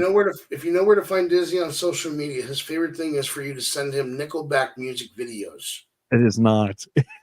It is Great band. totally not. Great It band. is totally not. Anyway, this has been fun. This has been a lot of fun. By the way, a J-Bone, you have been, you know what? Honestly, dude, I'm so proud of you. I really am, because this guy, let me tell you, after we took our hiatus and after we took a break, J-Bone, you continued to do your podcast career with Smash This Podcast, and now you have TNI. So feel free to share the places that our fans can go check out your show. Oh yeah. You follow me on the old Twitter box at JBone5150. That's JAYBONE 5150. I also am one of the co-hosts of Total Nonstop Impact. We go live following every single episode of TNA Wrestling, and we have for several years now. And we cover news, rumors, reviews, pay-per-views, all that stuff. Anything TNA involved, that's what we do on Thursday nights. Smash This Podcast is on a bit of a hiatus, but this has kind of given me the inkling to bring it back here and there, at least if I'm not bringing my piece out on my peace of mind, I should say, on Smash This Podcast. I could do it here with you guys because it's all going to be similar wrestling concept, ideas, topics, whatever. So yeah. Go check out TNI Thursday nights, and thank you guys for having me back. It's fun. It's fun. You guys. This was my first podcast family. And always will have a special place in my heart. And God, it's just, we all have a goofy sense of humor when it comes to stuff. We talked about some serious stuff today, but we were able to throw a little goofiness in there. You have to, because if all we talk about is sick, disgusting stuff, shit, that ain't going to be fun. Yeah. And you have always been a part of the boys, man. I mean, we're all the boys, and we just do this to entertain, and we do this to give our points of views, because there's a lot of wrestling fans out there that don't know how to share their point of view. So I encourage you to start your own show, start your own podcast and talk about whatever you want to talk about. But this is what we are going to do. Give our opinion. And that's that. But man, I mean, J-Bone, you've brought on some really, really good guests in the past, such as you and I were in a conversation and we talked about the time that Krista Joseph came on the show. Good old Lucha Underground, the good old days. Yeah. And he was also who was he in WWE? Big Dick Johnson. Yes. Oh God. Yeah. Yeah. During the Vince Loves Cock era. Yeah. Oh God. And it all goes back to Vince, doesn't it? Yeah, it does. Son of a bitch. It's weird. It's weird how it turns out that DX was right this whole time. It's like they had it's like they knew. But other guests that we've had on the show, we've had from Crime Time. Remember that tag team? We had JTG on the show when he wrote his book, Damn, Why'd I Write This Book? Which that's right, yeah. Goes into a lot of the behind the scenes shit at WWE when he and Shad Gaspard were there as a tag team. All about some heat. All about that heat, yeah. And not good heat either. Also, we had, Kat Von Hees on this show, who was an independent wrestler in Canada.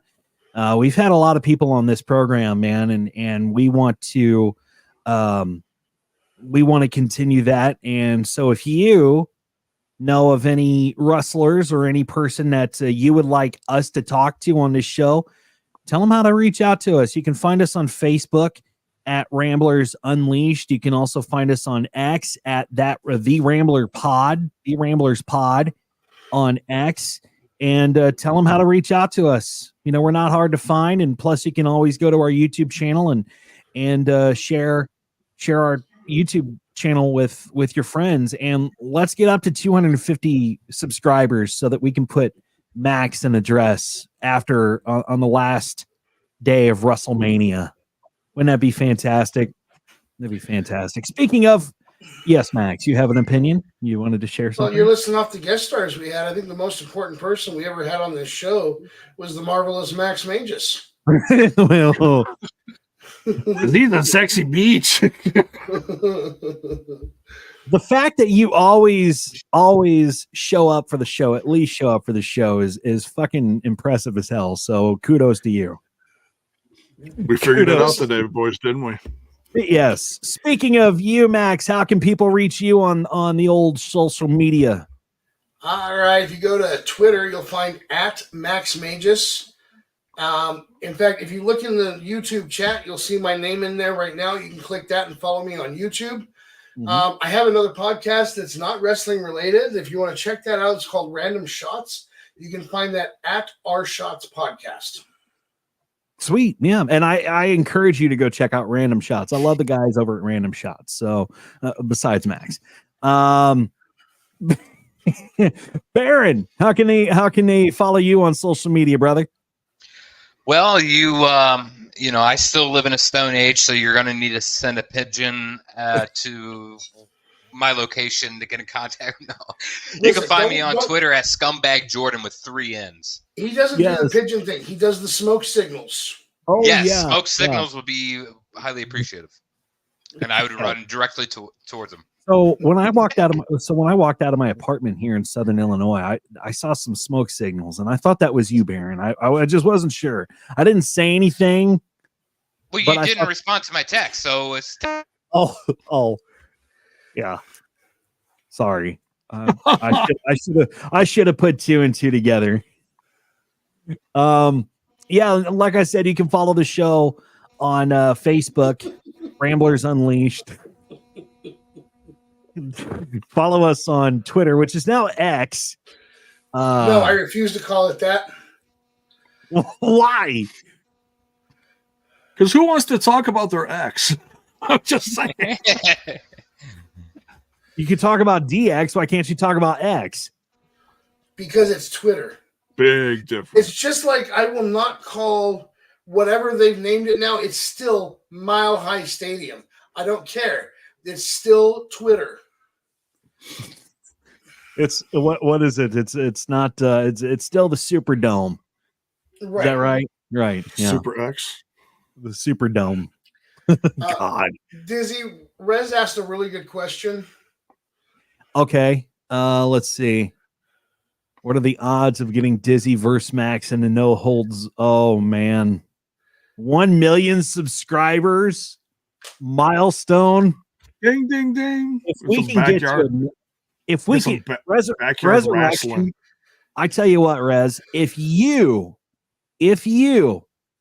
can get us 1 million subs on our channel, I will not only have you on the show as a guest, but I will let you write the freaking stipulation between Max and I's no holds barred match. He already did. It's a no holds barred. That's the stipulation. No, there's other stipulations that can be written.